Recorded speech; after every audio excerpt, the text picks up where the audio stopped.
On today's episode of Let's Like FGO, finally, the Paper Moon recap will be complete. Also, 8th anniversary, soon. TM. It comes. TM. And also, some stuff about Grand Berserker that we missed. I'm one of your hosts, Omega. With me as always is Lucky. I do not have any bits for the intro this week because I'm a little sick and tired. Literally, not figuratively. I'll be sick figuratively. There you go. You get to be figurative, I'll be literal. So, with that, I hope everyone is enjoying Fate Grand Order, aka, man, this is a lot of floors. And while we here at Studio Omega like to bring you the latest NFJ-related news and memes, we will be talking about current events for both the JP and EN versions of the game, so anyone not wanting spoilers, remember to gear up for anniversary. Woo! Yep. Right down the road. Damn it! I was thinking it! I don't know if the audio will make it to the final cut, but the recording, I think, picked up that I did slap my thigh when I said that. Just out here stimming. All right, hey, so first thing, number one thing. There was no show last week. I'm sorry. I'm sorry, too. I'm not that sorry, but I'm a little sorry. I'm more sorry than Omega. It was technically your idea. I don't really cast blame, but it was your idea. That is factually correct. Yes. So, Friday night, I'm working in the mines, writing the recap for Paper Moon. It's taking a long time, because those last couple chapters are very dense. I knew they Some of were. them have a lot of pips. So, like, right around the time it would normally be time to record, I'm still working through, like, the penultimate pip, the section right before the epilogue. So I'm like, there's no fucking way we're getting this done tonight, if I also have to write the epilogue. Now, normally, we would just push the recording to the next day, go on Saturday, maybe stream live, some stuff like that. And let me tell you, that may be happening soon anyway, because, let me see, today's the 27th? Is our next show the 4th? I think it is. Yeah. Oof. So that's right before the anniversary panel gets reported, so we'll figure out, we'll see what other stuff's going on. But we might have to do a little bit of a punt, or not. We'll figure it out. So keep your eyes peeled for that one. But yeah, so normally we push to Saturday. The thing is, internally, we had already scheduled to stream more Death Stranding on Saturday. Hadn't announced it yet, but Lucky and I had a conversation earlier in the week that that's what we planned to do. Yeah. So we did that instead. It was going to be a short news week and Paper Moon wasn't going to be done, so instead of, pushing, we decided to wait. And so we're here. And the show will be better for it, I hope. It'll be longer, definitely. That's true. I don't know how much longer, because, like I said, I get a little in my chest. And I have a lot of talking to do later, so we'll see. I apologize if Fanservant Friday gets pushed, because it should technically be this week, but also we didn't record a week, so the things, they get messed up.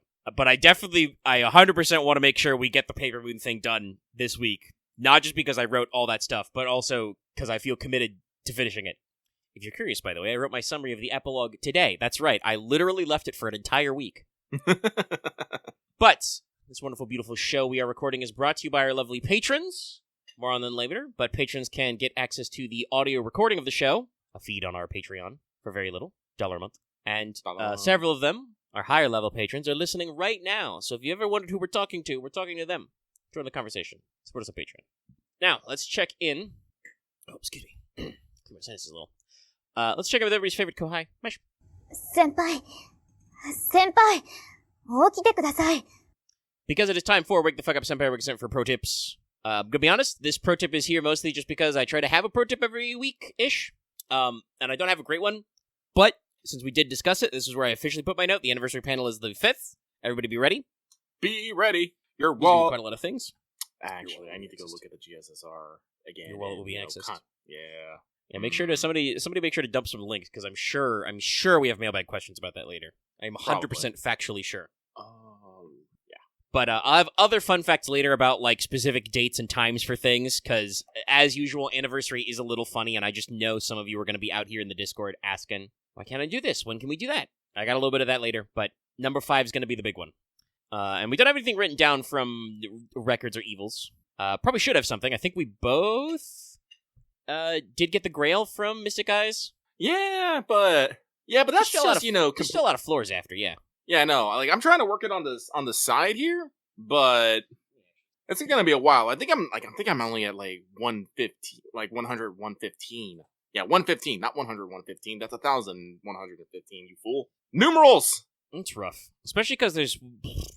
Is it 150 or 200? I don't fucking remember. This one's confusing.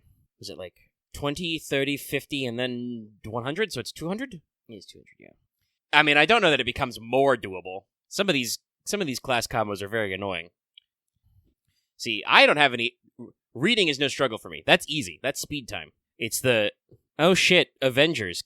Hey, guess what? I literally only own 3 moon cancers. For me, it's just that. It's just that thing of, like, it's tedious, because I have to keep thinking. I finally did come up with a... like, fast way to do the team comps. It's like... I don't know if I'll make it to floor 200, but I'm gonna make an attempt. Luckily, as with most of these kind of like bonus ones, once you get the Grail, the other floors are technically just a bonus. They are helpful because they've got, a handful of mats or some QP in there, which we love. But there's nothing like permanently missable once you get to a certain point. But yeah, so some of that should probably be records or evils or whatever, but we're here. We're here. That means we should check in, though, and ask, did you finish your master missions? Master missions this week are going to be defeat 20 enemies, not counting servants or certain bosses, defeat 40 enemies, not counting servants or certain bosses, defeat 15 demonic enemies, and then defeat 3 each of servants, who are sabers or assassins, archers or casters, and lancers, riders, or berserkers.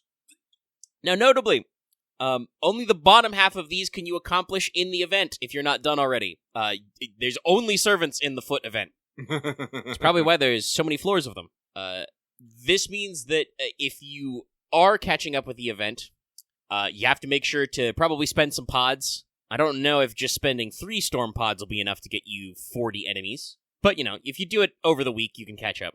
Or just do some other dailies. I don't know, man. But, yeah, you can't just focus on the event and get it done. Well, you should probably be working on your storm pods anyway. If you work on them, like, enough, I think you'll well, actually, let's see. Is it, like, 331 for New Vegas? If you do that every day, yeah, it should work. Should be able to catch up eventually. I don't know if there's exactly 40 at 3 per day, but 20 should be pretty easy. And if you really want to make sure you're acing those master missions, obviously, because you do get more quartz frags that way, you can always just beat up a daily that's cheap. Yeah. But that takes us to Skelegorams. Yeah. A favorite, skeleton grams. So, this was the only super big thing from last week, but in JP, the Grand Dual Crowning Battle, Grand Berserker, started the 20th, literally a week ago. Yeah. And your foe is Heracles Icor. Looking fucking swole. Yeah, you new thought design, the bonus... new animations, and a new MP. Fucking crazy. Yeah, and they had like a promo and a CM and everything. No, this is one that, like, if you thought the run for like Musashi was extra fancy, which it was. This is fancier. Yeah, no. This is definitely giving, I think, Herc, as kind of a veteran of the franchise he deserves. You get to see his animations. He's got the Megalos axe. He's got Marmiados, which was supposed to be his sword, previously seen with Castor Artoria, and does have his, divine bow. Yeah, I don't know where Castor Artoria got. I know Carwina is King Arthur's dagger, but the Marmiados is another thing that in Arthuriana is attributed. It's said that a descendant of Hercules went to the British Isles and is probably one of Artoria's ancestors. I do remember hearing something about that, yes. Okay. I believe it's sometimes listed as the sword King Arthur wields when lending Excalibur to Gawain, which is why, Gawain's NP is Excalibur Galatine, because it's a copy, a clone. That's actually relevant to later. You'll see why in a second, chat. But yeah, no, big Herc battle. Big Herc. Grand Berserker got all the tomes, and yeah, this seems pretty fun. Kind of curious what, we'll be seeing with our later picks, but Herc is a good one. And JP has also started what they are calling the July 25 event, pre-release. What event in July? Don't know yet. Uh-huh. But it is happening. So yeah, they're gonna have a pre-anniversary event in July. The pre-release started the 25th, I should say, ends the 9th. Log in for a few sync quartz and a ticket. Just 3 SQ and a ticket if you log in during these days. But your bonus list is Ibuki, that's both versions, Trung Sisters, Gawain, Rama, Arjuna, Ritra, Karna, Tamalancer, Bhima, Raiko, that's again both normal and summer, Iskandar and Alexander, Ozymandias, Anastasia, Skak Skadi, and Summer Skadi, Tamamo, Zhangju, Loki, Himiko, Ushikozen, both Tenachilans, Kukulkan, and Wandajina. So if you're not picking up on this, chat, the theme here is meteorological. Every one of these characters is associated with something like sun, rain, snow, thunder. So like it could be like a early summer, but I don't think so, because usually summer events are like every single person who's ever worn a swimsuit. Clearly, this is gonna be our fucking No, Murasaki wasn't in it. I was going to say, this is our prelude to fucking Abe no Seme showing up. Ooh, it's an Alato. They've announced it's a Lotto event? Okay. So that would probably mean, like, it would be a Fez then probably at this time slot, but then, like, what would it be? It could be Tamamo Fez. That would be funny. I hope it's Tamamo Cat Fez. in both Koyens, because Koyen Sky is a meteor, not the sun. It's still a heavenly body. It's a rock. Yeah, but I don't space. think we consider meteor fall a normal weather prediction. I don't know. We predict meteor showers. I mean, well, she's not on the list, so we're not counting her.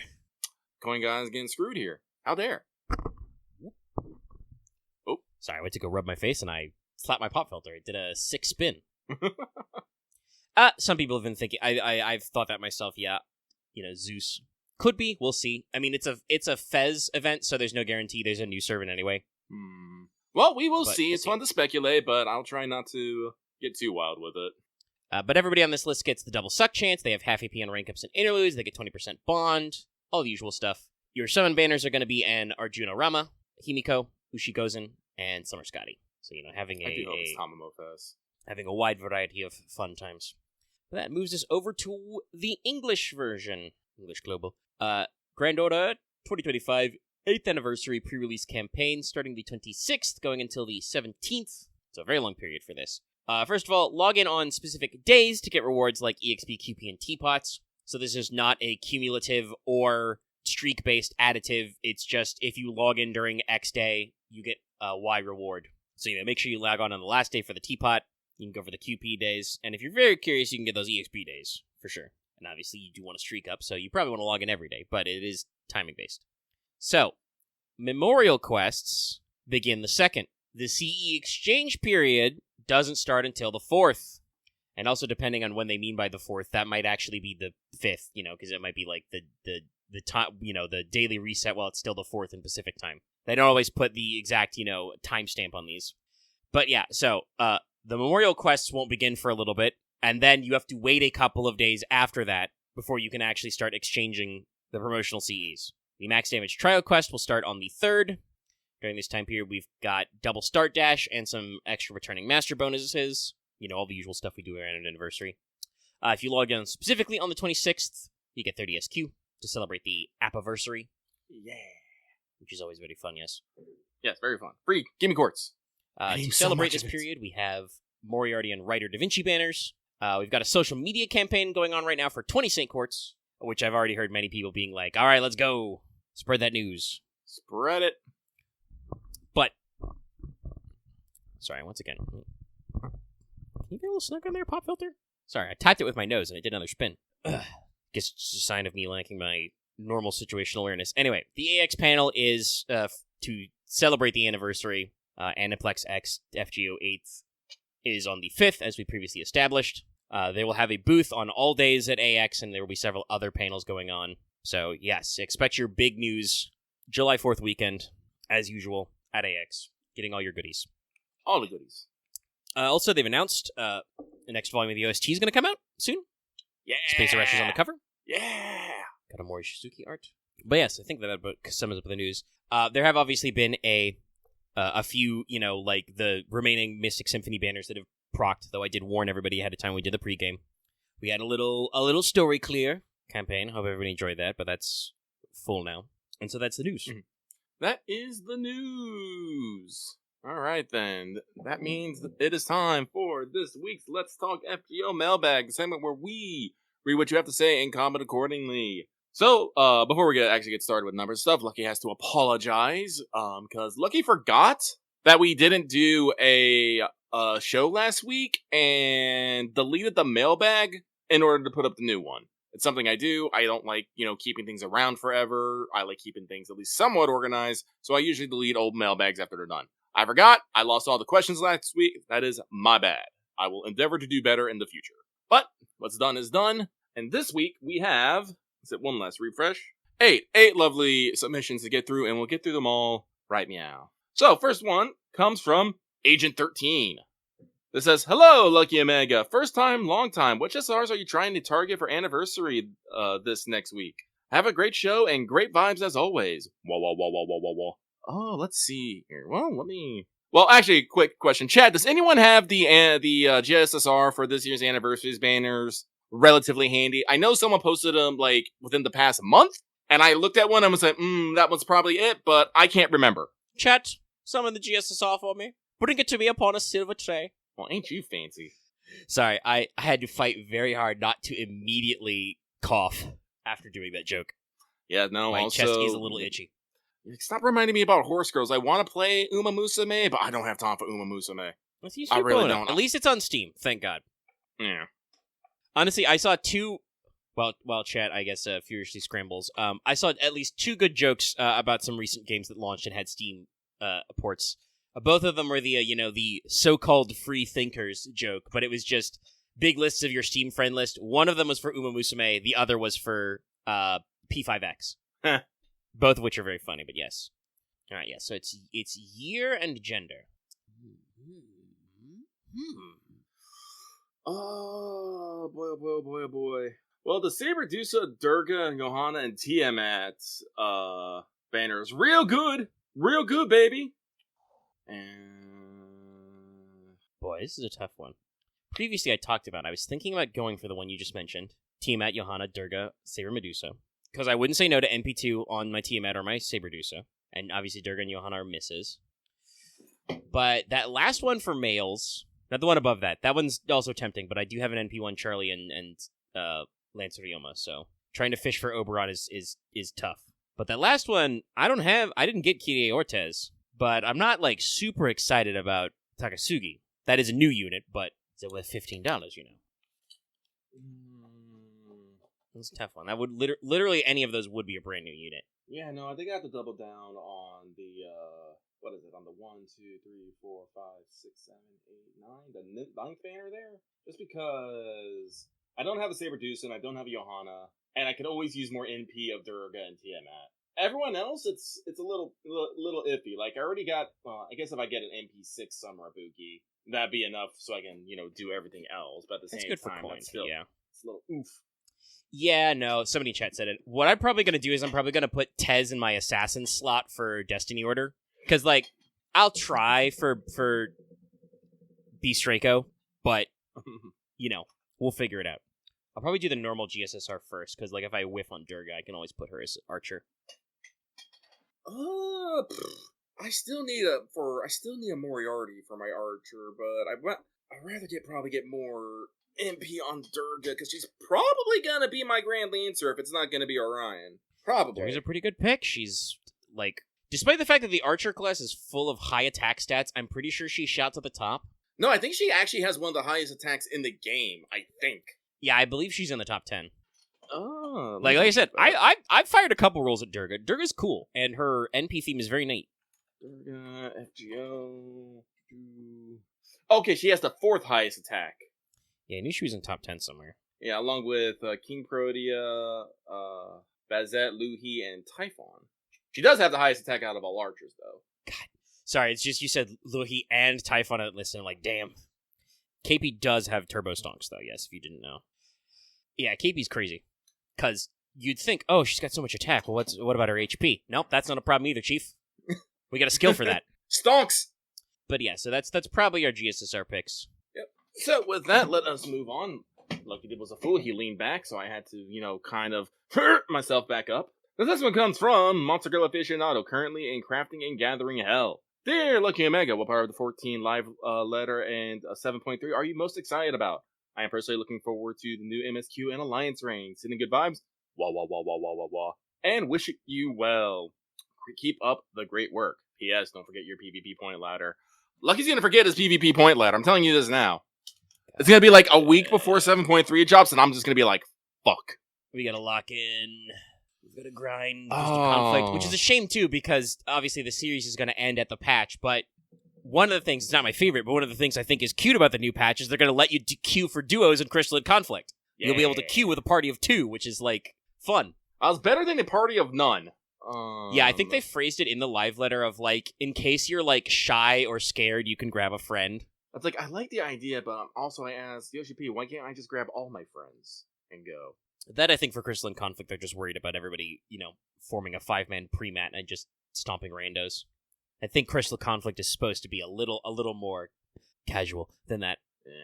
But about the live letter, my favorite thing about the live letter is Yoshi P didn't exactly do this, but I like that he stuck his ground among a lot of what do I want to call this? Sorry, Lucky's trying to think of a good word to use here. There was a lot of vocal opinions, especially about the last patch. A lot of feedback. Well, yeah, I guess I stood his ground against a lot of pointless negative feedback, I guess I'll say.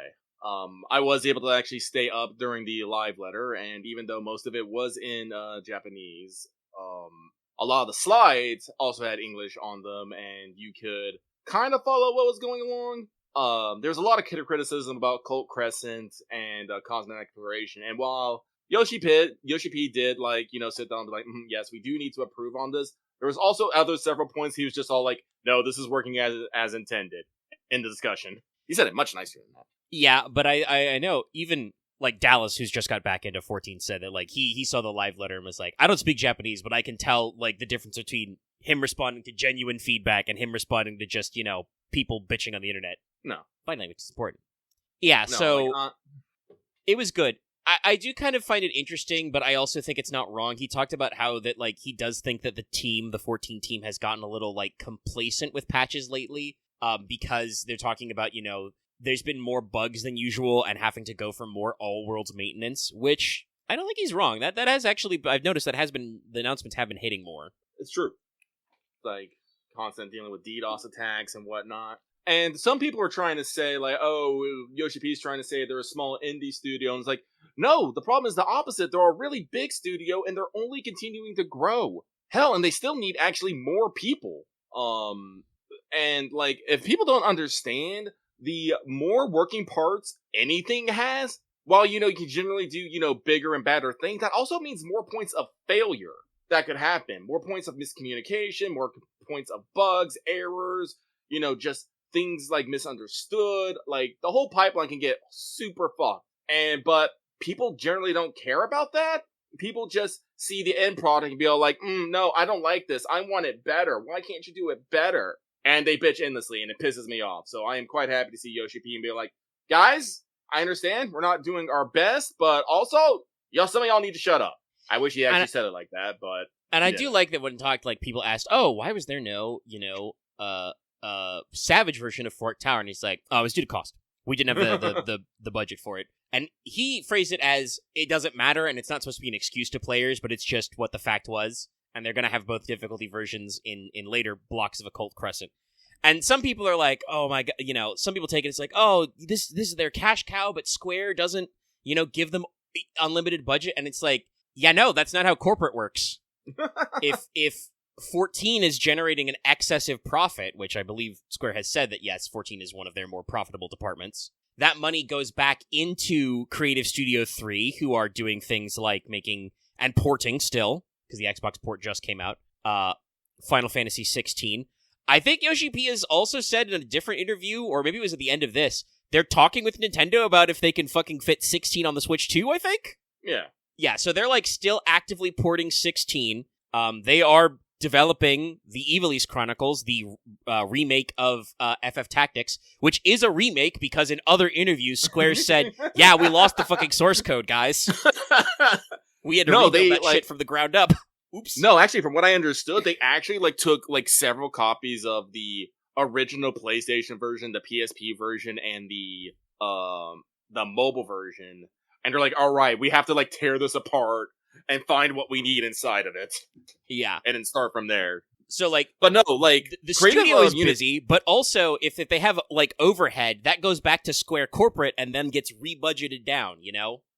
Also, Yoshi P also puts work into, other things.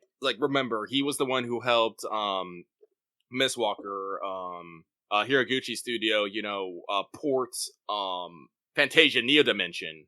Yep. Onto, that was under, Studio 3's banner when they published that. Who knows what other, little things. I think there was something else that they did, too. There's a few different things. There's a lot of different groups. That actually this is a complete digression, but it's funny talking about Sakaguchi and Mistwalker Studio. There was an interview recently about something where I think Uematsu talked about it, but that when Sakaguchi decided to leave, that was kind of like the Square kind of like lost their direction for a little bit because he was, the big boss guy. Oh yeah, no, he kind of like they talked about it like this was pre the Enix merger. Yeah, so they had a couple of years where they had to kind of find their footing, and that's when Uematsu, thought to like leave permanently being employed. But even then, like, it still said the conclusion at the end of the interview is not Square doesn't know what they're doing because that was many years ago. At the end, said that they did find their footing, but it was kind of a rough place to kind of lose your your guiding point, central figure, and kind of have to find that stuff again. Mm-hmm. But out of the actual like content they're promising, I mean, new story shit, that's always good. I'm gonna be real. I think I'm probably most excited for MSQ. Not really much else. Like, Alliance raids are fun, but again, this is very 11 theme, which I never played, so I don't necessarily have a lot of foreknowledge or background knowledge on, so I'll just be like, okay, cool. I'll see if something like, wait for it, just gets stuck in my head again.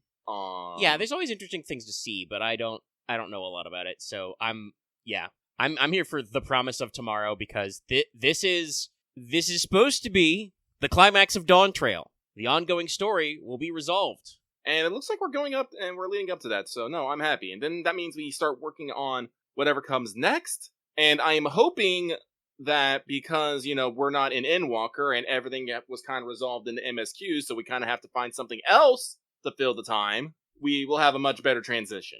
Like, I guess I will agree with people that, like, I still enjoyed Endwalker's post-MSQ, but I guess it was very disconnected from what the story was. But I will push this button every single fucking time. What kind of were you expecting them? The story's finished. Yeah, no, like I said, I think I've said in the moment, people talking about, oh, it was the worst post-patch ever. No, it wasn't. Shut up. Once again, A Realm Reborn and Heavensward were much more of a drag. Like, it takes a while to get the stride. But, like, the thing that bothered me most was just that, like, honestly, the patch stuff was super interesting after Endwalker, the 13th and the Void Scent and all that stuff building up. It's just one of those things of, like, it's very disconnected. We did all this world building, and then, we did all the trials and stuff and finished, and I'm like, that's it? We're just leaving? I gotta go on summer vacation now? What do you mean school's over? I really thought Zero was just gonna join us as a permanent companion. No, we'll save that for when we do. That's the whole expansion. I can't call it Void Walker because we've already had Walker in an expansion. We'll have to come up with some other one. Void Strider. Fuck it, just make it an entire. Despite being Void, make it a space-themed X-Pack. Void Jumper. Well, we are getting our next planet in Cosmic Exploration. That also seems neat. That's something they talked about, some feedback that I'm gonna see. But yeah, there's gonna be also Nihilde. Always happy to see that is also good too. But yeah, I believe, let me see, I think they said what'll actually be there, but it's like, yeah, I'm not seeing you posted the screenshots earlier, but I've got a link to what's up and I don't see it, but there'll be, new dungeon and trial, obviously. New dungeon modes look cool. Yeah, it is actually just the Meso Terminal, so that'll be interesting. I hope we get another, I hope we get like a remix of like Unending Trail, or is it Undying Trail? I can't remember it. It's the music that plays in the Alexandria dungeon, you know it. Yeah. Getting an Alliance raid. Like I said, I haven't played 11, so I'm not like super chuffed about it, but I'll be in there. I am actually also a little bit talking about like people. There was a little bit of kvetching about some things. Because they said there's not going to be an ultimate in this next patch. I did actually. Someone in our Discord actually said that they spoke with actual ultimate raiders who were okay that there wasn't a new one coming so soon. So I don't know if that's just like one of the thing where like different people think different things, or it is more of just like bad faith actors are kind of taking this as an opportunity to dogpile on the game, even though the people who were actually doing it are like, no man, we're tired. People have hard time progging, the current Savage raids regularly. I do still hear about that, by the way. Like people are still getting their ass kicked in match 2. Really? Yeah. Apparently that ad phase is still pretty wicked. But yeah, it looks like they're gonna keep it till 0.5. So we'll see about that. But something that I'm like excited for, talking about how there is always way more content. Obviously, you said earlier there's gonna be a new planet. That's gonna be super interesting to see what they do. Plus, they're planning some changes to Cosmic. Yeah. Making it flow a little better for Gathering, which I'm excited for. New Deep Dungeon, and it's Ilmeg. Yeah, maybe we'll get some fucking Fail. I missed her. Him. They. I usually say her, but gender ambiguous. But yeah, no. So that's super cool. Also, I have to shout it out just to be excited about it. The hats, we're fixing them. We're bringing a lot more hats to Viera and Hrothgar, and if it's a problem, you can just hide your ears.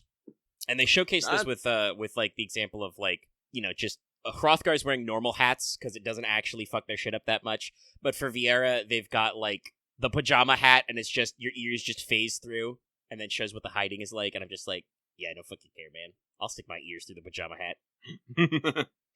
That's one of those things that like. That is a case, I think, of, like, talking about how, you know, your feedback affects things. That is a case, I think, where just, like, people did have to just kind of, like, gradually win over the developers, because I bet there are people on the modeling team who are just like, oh, man, this is gonna look so janky if you just jam the ears through, man. People can't want to see that, right? And the feedback team is like, no, trust me, buddy, they're saying it. They want it. No, honestly, I think that's probably why they didn't want to do it in the first place, is because I'm pretty sure... Because I think your ears move a little bit, and having your ears move through the hat textures would probably cause some sort of weird clipping and graphical errors. Just because, you know, it's not supposed to do that, and they feel that would probably, you know, ruin the hat and whatnot.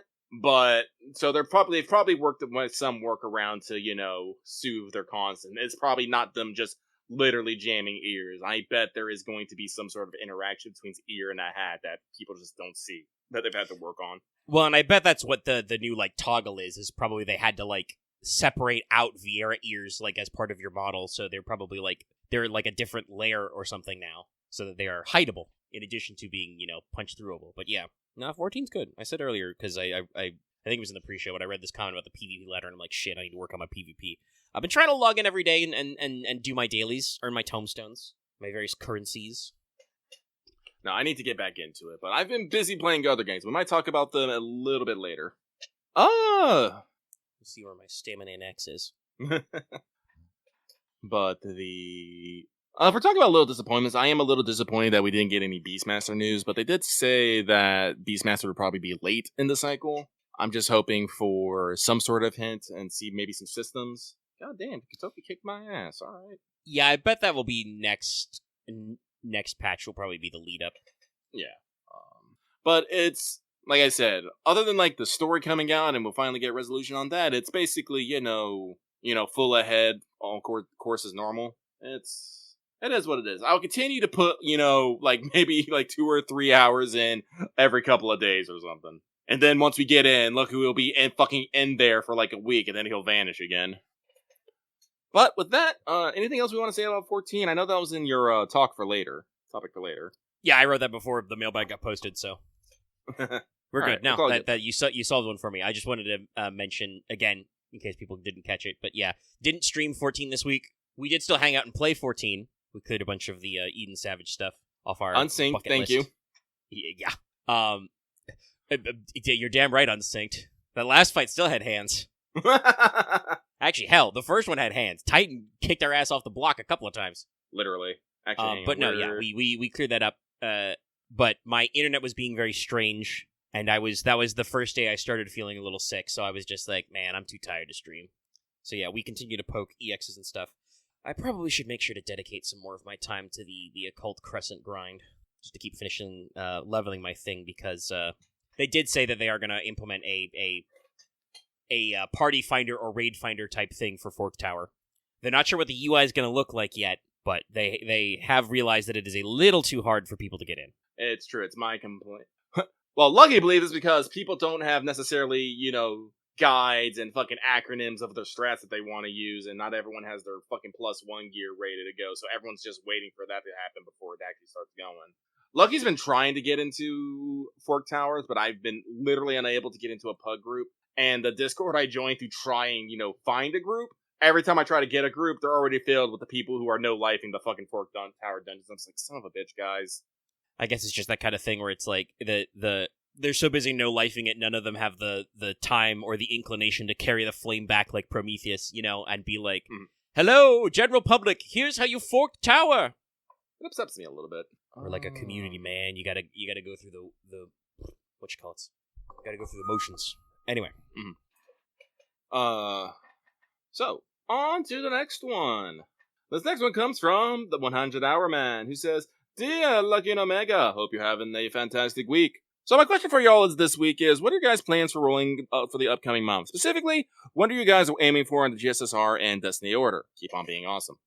Well, for the GSSR, like we said, I'm probably going on the Durga, the one with Durga on it. And there was someone else on it that I really thought, and then there's 2 people I didn't have. What the? See, it's literally been like Durga, Tiamat, Saberdusa, Johanna. Yeah, no. Like, literally, it's only been like 30 minutes. I completely forgot. Son of a bitch. For Destiny Order, oh, man. I'm probably gonna, like, honestly, I don't think I think I need, like, new servants. I want to make the servants I have better. Because I'm not against having new servants, you know. Me knowing that we got the Grands coming in eventually doesn't, like, I already know there's gonna be a lot more servants I want to roll. I'm just gonna have to kind of be all like, man, I gotta take what I can get. So, Saber will probably be regular Buki, so I can get her MP up. Archer will be probably Durga. I was thinking Moriarty, but like I'll just have to live with it. I will just live that I don't have a Moriarty. Lancer will be Tama Lancer. Rider, I have no fucking idea. I generally have no fucking idea. Caster, also no idea. Assassin will be Kama. Berserker, don't know. Probably put Draco in one of the extras and maybe Summer Comet. Wait. I never remember how they're split up. But my main goal overall is to basically improve the MP of those I have. Definitely need, like, most hopeful for, you know, MP2 Tama Lancer. I think I still only have MP1, which bugs me a lot. It bugs me. Are Beast and Avenger separate? Yeah. Because I know it's split into Extra 1 and Extra 2, but I can never remember which one's going which. Yeah, I don't remember how it works. I'll have to figure that shit out myself. That's, honestly, I already said what I'm going to do for the normal GSSR. For Destiny Order, I have ideas, but a lot of it is genuinely, some of it's because I'm a little sick right now, but, like, I'm not going to know exactly what the order's going to be until the app is in front of me and I click it open and I'm like, oh yeah, I don't have that guy. So I can guess some Destiny stuff. Order Like has something said, that tells you, like, where you're at with those servants, whether you have them or not. So I'm just like, oh, okay. Yes, I believe not only will it list if they're unsummoned, it will also list your NP levels if they are summoned. So you can very easily figure out what you're looking at. So yeah, no. I don't know what that will look like until I'm looking at it in app. Because that's exactly how it was last year. I have goals and intentions, but those are liable to change. I said before, I'm pretty sure we're going to lock in Tez as Assassin. If we whiff Durga on the GSSR, we'll probably put Durga in there. But, like, Saber? I don't fucking know. Rider?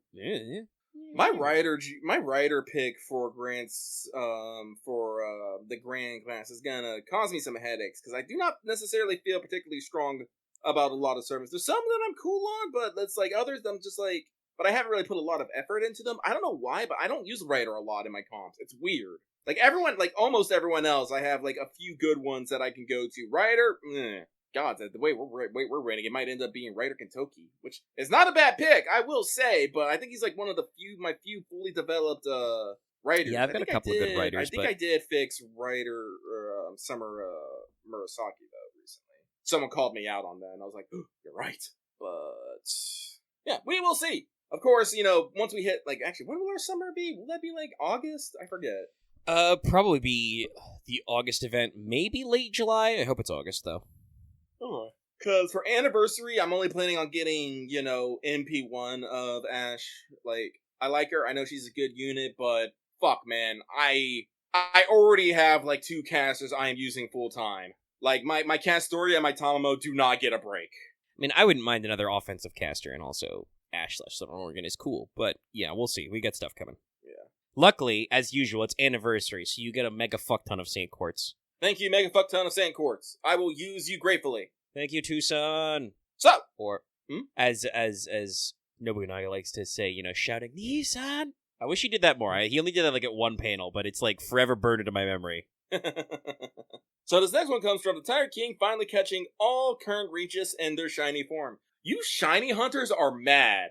I do not say that affectionately, and I do not say that dismissively. I say that neutrally. You're mad. Question: hey guys, with the 10th anniversary. I'm sorry, what was that, Omega? I said we're all mad down here. Yeah. Question: hey guys, with the 10th anniversary coming to JP, do you think we might see Albert and Co. doing another JP live stream or something similar like they did with the 8th? Also, with the anniversary next week, how's everyone's court stash doing? Anyway, that's it for me. Sending good vibes your way. Wah, wah, wah, wah, wah, wah, wah. And hope you have a great evening. I'll tell you right now, my court stash, poor. I rolled for Durgan, I did roll for Tiamat and Draco. I shouldn't have done that. No, that's a lie. I should have done that. I should have been more restrained in it. I'm racking about 160. I'm like at 150. I got a little bit of the cash saved up, but I already know I'm probably gonna have to bust out my credit card come anniversary summer. I know we actually we have them like a month apart ish, but still, I still lump them together because it's just a big blob of servants you generally want. Because I'm telling you right now, I'm going for NP5 Summer Bargast. Thank God she's only the NP4. I mean, she's only a 4-star, so I don't imagine that one to be too difficult. But I'm still gonna want NP1s at least everyone else because we're also getting Summer Chloe, Summer Suzuka, Summer Melusine, Summer Babo, Summer Castoria, and I'm just all like, I can't get one and not have the others, and I cannot not have all of the summers if I get one of them. They're a set piece. You got to collect them all or none at all. Otherwise, it feels weird to me. And I just like Summer Suzuka is so good. She's so good. That design, Summer Suzuka is very rad. They busted up on the banners, which is the problem for me. But we'll get in there. We'll see what happens. My chat knows my luck with summers is crazy. Not necessarily in a good way or a bad way. It's just I have had some wild experiences. No, so Lucky's gonna have to get in there. I'm hoping I don't break my wallet too much, cause we gotta start saving up again. I don't think there's anyone really in the rest, cause ORDEAL called 2 with Marie Alter, who I desperately need and want, will be next year, along with the. Oh my god, beginning of next year is gonna be the first half of next year is gonna be horrible. We're starting off with fucking Takeshi. We're doing the fucking Remnant collab, which is gonna have Ushi Gozen in, by the way. Guess what? I want that. We're gonna have ORDEAL Call 2, Marie Alter, gonna want that. Then we're going into summer with, next year I'm concerned. Jesus. I can't remember everything, but I just know it's gonna be bad. Ugh. But who is the servant for this year's Guda Guda? Oh, wait, no, it's fucking, that's right, it's Super Kenshin and Takeda Shingen. Yeah. Which are also both great! I'm gonna have to skip on them. I'm not gonna have the reserves. No! I want the Tiger of Kai! He also has, he's an cool old man! Oh yeah, that's right. Also, we also have the fucking Ptolemy event coming. FGO, why do you do this? Why do you never let me have my cool old men? No, Andromeda's next. Oh yeah, that's right. Well, I'm not rolling for Andromeda, unfortunately. I think she's cool, but I have to pick my battles. Anyway, I'm gonna stop thinking about this because I'm gonna make myself mad. So, this next one comes from Vibe Police. And my immediate thought is, what, you policing my vibes up in here? Are you a cop? You gotta tell me if you're a cop. Let's see here. No questions, only D66 vibes and a cookie. I don't have cookies, I have brownies. I made those a couple days ago. Actually, Lucky was smart about making brownies. I actually got a little plastic tub that let me make, little individual cookie brownies. So instead of me just making one giant brownie, me trying to figure out how much I can now eat a measured amount of brownie, which is very important when you're trying to watch calories. Anyway, they say, no, D66, get 2 6-sided dice, and this thing, one is the 10s and one other one is the 1s. So let's find out here. Okay, I'll use the big one as the 10s and the little ones as the 1. 41! It's pretty good over a month. Yeah, more vibes. But we're gonna go on. This next one comes from Soul of the Light Mode Discord, who says, Dear Lucky of Troy and Omega Paris. No questions this week, as I have been too busy with the endgame of Claire Obscura to think of anything witty to bother you with. In lieu of that, I wish you both good vibes. Bah. And hope your weeks goes well. This is probably in reference to when I posted the mailbag earlier. I typed the mail bah and mentioned that I could think nothing more than a cheap mail delivery person, so I just left it. Probably. Also, note on the Claire Obscura front, Lucky was actually able to finally get a physical copy at regular retail price. That I believe was the RSVP. Regular human prices. Yeah. Unfortunately, I'm not going to be able to get that till sometime until mid-July. It's like a lot of people are buying certain video games right now. And there might be a little bit of a back end. We'll talk more about that later, buddy. Gonna make new discs. Alright, that was 25. We'll call that a day. For now, anyway. Yeah. Next comes from Agent 418, who says, Hello, Lucky and Omega. P.S. Have a good weekend all. Same to you, buddy. Thank you for your words every week. And last but definitely not least, we got everything's on fire. Not really, but the sun's heat makes it feel like that. Guys, I need you all to, like, take, like, 2 degrees of your weather and give it to me. Like, I have been, like, slightly angry at my weather recently. Because for, like, the past, like, 5 years, Washington summers have actually been pretty bright and hot. You know, constantly breaking our own, like, heat records. And Lucky being all like, we're getting a lot of hot weather this summer. I might be able to grow okra, which, you know, is known for needing, you know, kind of, you know, warm and hot climates to grow in. I plant my I was checking the weather, we had several weeks of sun. I'm like, okay, I think this is gonna continue. I plant my okra, I am immediately slapped with a lot of rain, wind, and cold in the area. I'm all like, my okra's never gonna fucking grow. Why have you done this to me? I can't believe you've done this. Lucky just goes outside every day, hands on hips, and just stares at the cloudy sky, being all like, why? This is how Lucky was able to describe angrily watering his plants so fucking effectively, because I've been doing it almost every day. It's, you walk outside, you grip the watering can a bit tighter than usual, you furrow your eyebrows down, you cock your hip out to the side, put one hand on there, and under your breath you just mutter, unbelievable. Unfucking believable. Constantly. Ugh. Anyway, this person has something to actually say. Howdy, Lucky to Meg. Jope, you're all doing well this week. Someone posted me in a GIF. My question to you, culture gentlemen, is what is your favorite servant's feet pick that you've gotten so far? I'm gonna be real, man. Feet are nice. You know, there's a little bit of me that gets thrilled there. But I have been way too busy to think about the servant feet picks. It's like right now it's a more of like, give me the feet picks. I gotta move on. I have not had any time to appreciate them. Jolter's heels were much cooler than I remember them being. Alright, so that is that for this week's mailbag. Swag. Bag of swag. Yeah, we've been recording for about an hour, so. Yeah. Let us stop down for a brief intermission and then come back. Let me unpause. We're back in it. Woo! Actually, make sure my mic's nice and close. I'm a little soft today. But yeah, alright. Call Day Free Talk. It's the bit that comes after the mailbag. Yay! So I do have a note. We did finish the story, so we could talk a little about Mystic Eyes. Yeah. It's pretty good. You know, after getting floor 100, I could definitely be like, oh, okay. Because originally, I thought, you know, at floor 50, that it was, you know, the sisters behind everything. Because guess what? You know, every floor we got a Medusa there, so I was all like, this seems like something maybe, you know, one of those sisters schemed up for fun and profit. No, it was not. It was Balbone the entire time. Such a little brat. Because originally up to the 50th floor, we didn't actually have to worry about the feet picks. It was just you needed to kick the door open, which I guess was kind of a clue in its own way, but at the same time, I'm just like, could have been fucking anything. I don't know. So at 450, you find out it's Balbo. She wants servant feet picks, and, you know, she's going to be a little shit about it. Literally merges the simulator and the Stormboard into a forest. It's a little weird. I feel like we probably should have slapped that child a little bit. Well, you know, we did apply force later, but when we pause for a second, she's just like, all right, cool, peace, and then she does the gif. Balbon, she's very good at running away. No, but she does have always, hard defenses. Like I said, I do always enjoy, though, the fact of running around, seeing servants live their daily life. It gives me joy.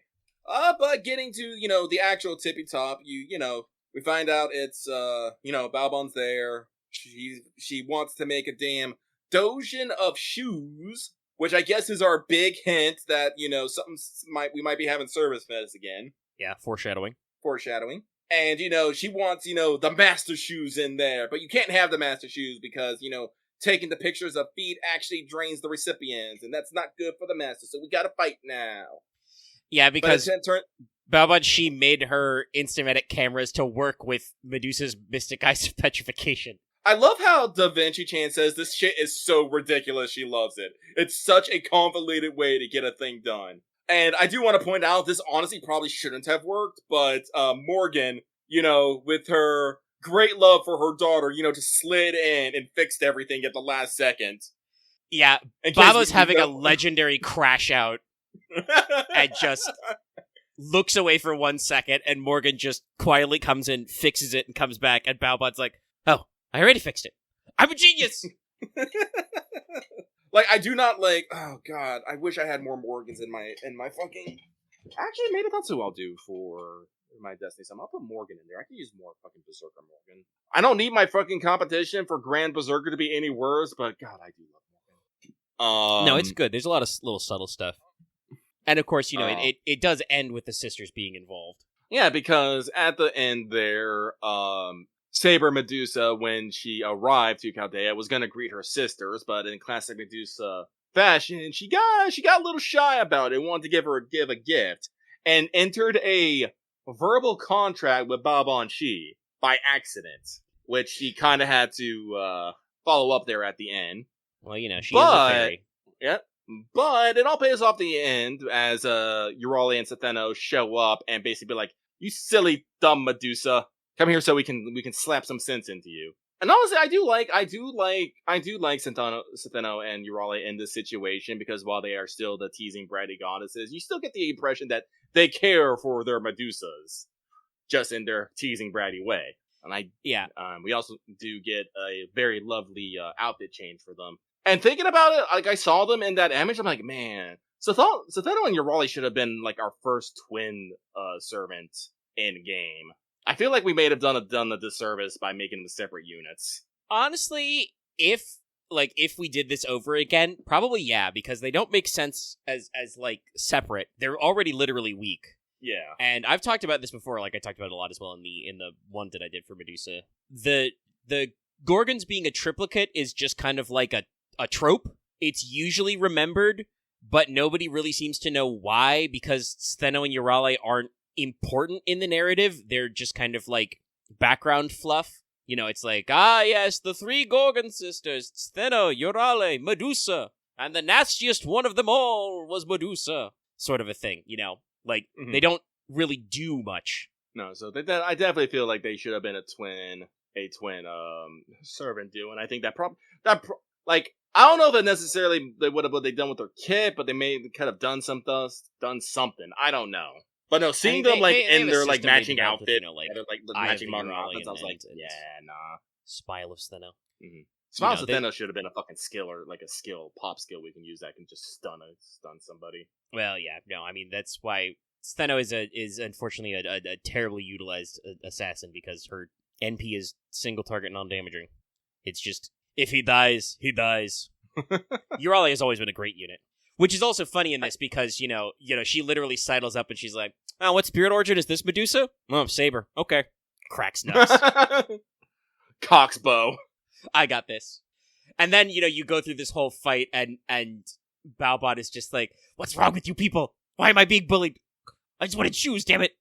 And then, you give her a second to deliver the promised shoes to the sisters, and then she's just like, "All right, my job here is done, bye." Thanks, Miss Bootline. Miss Bootline's great, yeah, because she comes up with a costume. No, I do like that she does have to explain, like, why this isn't, like, a proper costume change, because she's like, "Oh, I just designed these off the rip. They're not, like, suitable for combat. They're not Spiritron dresses. But they look good." They do look good. I actually very much like their outfit change, and I wish it was real. Well, we can but hope. I know, like, people have been bringing up, like, we keep showing Medusa and stuff this year. Is this the year? Will we finally get it? Honestly, I am hoping for the year for Summer Medusa and Summon Passion Lip. You cannot keep this from us. I feel like, I mean, they could not do it because just, I don't know what goes into the planning of servants, but I feel like given the big hullabaloo and the fact that, like, her swimsuit costume was shown last year, this has to be the year for Lip. No, I think so. But Mystic's Eyes Symphony, like, up to floor 100 was good. I liked it. I enjoyed it. These other 100 levels, boy howdy, this is a fucking slog. Yeah, I mentioned this before. They're not, like, super hard, but this is supposed to require LB6 clear, so, like, some of these guys can be pretty tough. Some of them have some very wacky combos of servant classes to because you gotta fight them all. Mm-hmm. I will say that the final fight did give me a little trouble, because I swear to God, at some point, Baba just did her fucking invul skill every single turn, and I was like, "Babo, please, stop that." It's like, no, Baba was just like, "No, I'm here to be a problem." Thankfully, I because it was a plot fight, I used seals, and that brought back Tenochtitlan with her skills up, so she was just like, "Okay, your invuls are gone, it's just your evade. The whole team has sure hit. Die. Become giant robot. Perish." But yeah, Mystic Eyes was fun. In that case, if we don't have anything else to say... Sorry, I'm scrolling. There's so much scrolling. So much scrolling. That one... Is it this one? Yes, okay. There's a little bit of room for vamping, but there's a lot of scrolling there. Yes, so, in that case, then, if there is nothing more to say, I will restart the transition. I'll re-segue my segue. That means it's time to conclude our Ordeal Call number 1 Paper Moon recap. We will start at Section 9, and hopefully, with 27 pages of notes, I will not explode, and we will go all the way to Section 17. Where we last left, Laner had just used a big gun to destroy Worm Grandpa. Unfortunately, since this is the first time that a servant was properly defeated, because Castor was exploded, Ronnie told us that that means that the world has to spin, and so we were spun away. So we begin at Section 9, The Crime of Revolution / Future. Future is in brackets, so I assume that it was probably, like, bracketed English or something in the original. But, shockingly, Section 9 is a pretty short interstitial piece. We start in the Dark Void, and Kama considers to herself that she has been asked, "Do you know who you are?" by something. And her response is, nah. She has a pretty good grasp of what she is, you know, the god of love, the demon king Mara, so who is irrelevant. The person asking is a memory, though, and just tries to make Kama realize some stuff, but Kama's not having it. Kama's just like, nope, not doing it. But Kama is distracted soon enough because she's bailed out the master and demands a hug, perhaps a head pat. But Sion interrupts by opening the space we're in with a cut and reveals we're in some kind of cotton coffin. She continues to explain and shows us, there's a little background CG for this, that we're probably in the outer ring of the Paper Moon world, and this is a giant ring of suspiciously shaped shock absorbers.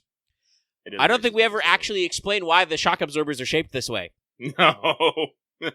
So yeah, they're just weird. Giant tubular bright blue coffins filled with cotton balls. It's very on theme for, you know, Atlas and for something that's, you know, Paper Moon and Ronnie and Sion. But still, weird. Weird. That's all we can really say.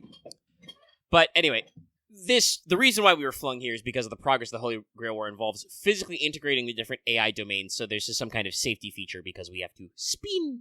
So Sion pulls up her map. She shows that build and transfer have been combined and moved to the left-hand side, and all the others have been rotated accordingly. Fujiwara is a bit concerned that mere rotation can do all this, but Sion does remind us that the Paper Moon is virtual. In real life, the Paper Moon is designed to rotate like a compass, so we should be aware of these rotations in the future. The world has the conceptual capacity to spin, so the spinning is just, you know, part of the process. Sion also states some tactical info for us here. 1, Rider's faction now has twice as much alignment to work with, just, you know, passive gain. Additionally, since the partitions are combined, neither of them becomes an enclave, which would be vulnerable to enemy attack if cut off. It also rechanges the terrain to promote further combat action. Parts of this Holy Grail War are very meticulously planned. Parts of it. Parts of it, yes. And honestly, like, again, on paper, if the whole point is that the Grail War has to happen so we can charge up the Paper Moon, this system of rotating the domains to combine them works, because it rewards the victor by giving them more energy, but also, you know, does grant them protection, because if you just left an AI domain separate, they would be vulnerable to attack. We've already seen that, you know? Yeah. But at the same time, it still leaves them with open-ended borders to enemies, so they're not able to, like, isolate. Anyway, Sion speculates that while regular AIs are unaffected, Eyes et al. Were probably also sent flying, so that means our next step is to regroup with Eyes and Berserker. Sion has prepared a tracking code earlier, so we can hoof it to her. This one, at least, somehow she asked permission for. Somehow. I don't remember when. She could just be lying to our faces. That's true. I don't think Sion would lie to our faces, but you are correct. This one did happen off screen, so mirror. Anyway, Sion and Kama both kind of warn us to be careful about different things. You know, we should be cautious about Laner and also other masters going on, but we do need to hoof it. Kama accepts our thanks for saving us. She invites us to show even more appreciation, but Sion interrupts about Laner and says that his cannon was probably one use. We will have to be cautious, obviously, but that exact attack probably won't happen again. It actually won't happen again for other reasons. But we'll get to that in Pip 2! Who am I? This one's green, so it's Laner Guison. Like some others, he's pretty well self-actualized. I do like these different conversations. Like, Kama's kind of the Schrödinger self-actualization. Like I said, you know, you ask her who she is, and she's like, don't care, didn't ask. But Laner is pretty focused. He's got a name. He says he's the master of Rider. He's the prime AI of transfer, and so on and so forth. But also, he says that there's some strange drive inside him. Something pointing him in a particular direction. He has a singular desire that he doesn't quite understand it. But also, this idea of being compartmentalized is an alien to him. What is this wish, that desire? What's the name of this thing pushing him forward? The future. Future. Also says a lot about what Lev's life was like, that since Laner is very clearly an echo of him, modeled off him, that he's like, yeah, my brain being compartmentalized is weird. Yeah, that's fine, whatever. So, Laner's inner monologue trails off as we flash him in the here and now, in the new transfer/build HQ. He's popping around, he's looking at everything, he's apparently sensing some wild shit as he sprints all over the Paper Moon. He says something about being misaligned. He speculates the entire Paper Moon world is designed to rotate and generate some outcome with centrifugal force. So again, the whole thing's a centrifuge. Ryder asks a single question, and this causes Laner to begin the classic rant of, I think I've figured it all out. The real purpose of the Holy Grail War is... death. We fire one line, impurity detected. With a single shot from on high, Laner is struck. He's critically injured from extreme range, outside even Ryder's perception. As Laner is dying, as he is super dying, he's fucked. He, laments, he wishes he'd let Ryder fight more since he has talent. Gao Chenggong, though, appreciates that Laner just kind of took him at face value and didn't seem to either fear or adore him. It's kind of the zone he wanted to be in. Laner is willing to sacrifice the present to see the future, and then there's some kind of magical glow in the back, which Laner interacts with. He says that Ryder might be able to survive if he finds a new master, but Ryder isn't having it, though. He plans to just fade away. Also, we add Layer to the final miscorrection of Laner's name to the count. Unfortunately, we're standing in Grow right now, so here's Worm Grandpa! He immediately steals Laner's command spell and uses it to take over Ryder. I hate this. It's terrible. You hate to see it. You hate to see it, chat. He just does not give up. I mean, it makes sense multiple ways. It do, but also... The simulation's too real is what we're getting at. Yeah. The model of Zolgan Makiri, aka Zokenmato, is too true to life. Old man too gross to die. But I told you this was short. That's it. It's done. Woo! So we move into Section 10, Short-Lived Petal / Red Lotus Flower. So we're in Keep now, where there's a bunch of Type Ks milling around. We're looking for Ayus. Duradana wandered over here after smelling food, and certainly there are a lot of stalls at this food court. Ayus says that apparently before the war, they just served meals in square or round form, and in different amounts, depending on how much raiment and materials you needed. But now we have, real food. Thank God. Ayus and Duradana get into a cute little scrap over food, talking about getting some. And it's mentioned that you do buy meals with raiment. Since you might be paying more than you take in, it's a little inefficient, but the AI can also use the meals to do basic repairs in their structure. That's why keep is keep versus repair. Mm-hmm. It can replenish your daily raiment usage and also lets you, do basic maintenance stuff. Also, Duradana didn't know this was keep because Ayus has to tell him, so it's Lancer's turf.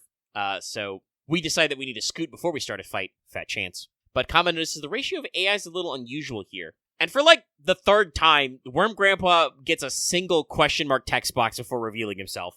This is literally the third time this story he's, said off screen, you noticed! And we just see him. Anyway, Zolgan appears with Ryder, and he says that he's got the upper hand now that he's modified Ryder's spirit origin. Though Gao is very unhappy to be here. Yeah, very unhappy. Duradana actually displays some spine. He's decided to take on Zolgan right here and right now because he cannot be tougher than he was with his giant fiend. Which good for Duradana on his levels, just being like, oh, he doesn't have his giant monster? Can't be as hard. Let's get him. I can fight him. I'll never fight a fight that I don't think I can win. Hey man, that's the rules sometimes. But we move to Pip 2. We get to fighty interstitial. Whoosh, clang, clang, shoot sounds. So, in this sequence, Sion notes that Ryder's aptitudes are being boosted very high. She says that she could do something similar with Aetherlight, but it would cause immense stress on the body. So, Ryder can't last forever like this, basically. Yeah, we're Gramps with care, though. No, he does not care. We've already kind of exposited that he's the kind of guy who will throw anything away for the win.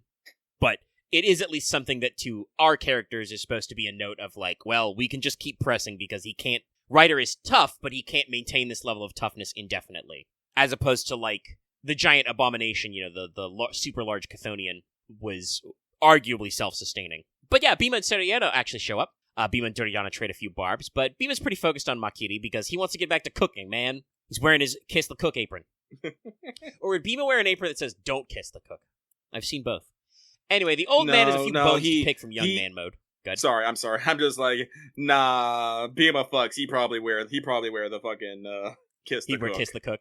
Yeah, he wear Kiss the Cook. But yeah, so, old man has a few bones to pick from young man mode. He says he's going to get Bima back and kill everyone, and orders Ryder to act. You're not allowed to kill me, but I'm allowed to kill you. Why? Because I'm always right.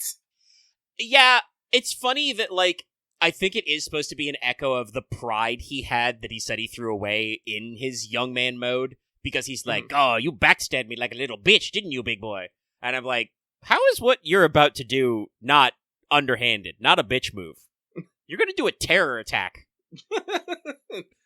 No, like, this Literally, is me he's and about my to do weird... terrorism. Yeah, no, this is me, might be me being weird about my own, like, values and whatnot, but I always find it really weird when someone will do something completely, heinous and evil and stuff, and then the moment someone, like, does something even remotely close to the same to them, they go, hey, you're not supposed to do that. I'm just like, but it's okay for you? What is this hypocrisy? Yeah, I never know, understood it. Like I said, I feel like this has to be an echo of the, because that was supposed to be one of the aspects of the younger Zul'Gin Makiri, was he still had his, his childish pride. Worm Grandpa says he's thrown it away, but he does have some, impossibles, this cannot be's upcoming, so he's got a little bit in there, I think. But yeah, specifically, he's going to have Ryder use his Noble Phantasm. Sion realizes exactly what this means just a little too late, and only has enough time for Fujimoto to hit the deck and have Kama cover for the Master, because Makiri is now the combined AI of build transfer. Like, we didn't rotate again. So he's filled this area with Type T. Gao Changong has some serious issues with this, but emotional appeals don't work on Makiri. He is, as I said before, the everything is secondary to the win guy, and in this case, he is using the Type Ts as human bombs. I hate this. This really sucks, and I hate him. The game takes a moment to remind us of the Type Ts we tipped earlier. Kama gave them flowers before Gao removes his mask. There is a deafening silence and then a deafening noise. They even do the little tinnitus. Hee. The food court is completely wrecked. Kama kept us from dying, but the situation is still pretty horrifying. Sion explains the actual mechanism that happened here, but earlier I said walking bomb, and that was all I need to say. Makiri is very happy that his plan is working, and several other Rannies were damaged in the explosion, because this is a public area in Keep, and Makiri's worms scavenge their energy too. Old man turns to us and he says, oh, you don't care for my methods, Master of Assassin? Then what are you gonna do about it, huh? And I'm like, I'm gonna push you in the home, Grandpa. The forever home. I'm gonna bury you 3 feet under, because you're not even half a man. It's a good one. It's a classic Lucky Zinger. Also, yes, no, this at least I appreciate that they give us a text box for, because he's like, oh, you don't like what I'm doing, huh? What are you gonna do about it? I'm like, I'm gonna come over there and kick your ass. I'm gonna kick your ass. Your bones are so brittle. Just throw him down some stairs. Ow, oof, his bones. It's like, you're gonna have to call the cops out of there, because I'm about to commit a hate crime. Sion says before we get into the fight, we need to check on the others. Ayus didn't go prone, so she's been concussed. Beav is fine, though. He activated his super armor first and protected Serieta. He says Serieta needs to make a decision. He doesn't want Makiri to hit her with a remote bomb, so he either has to carry her out of here or protects her while they see what happens.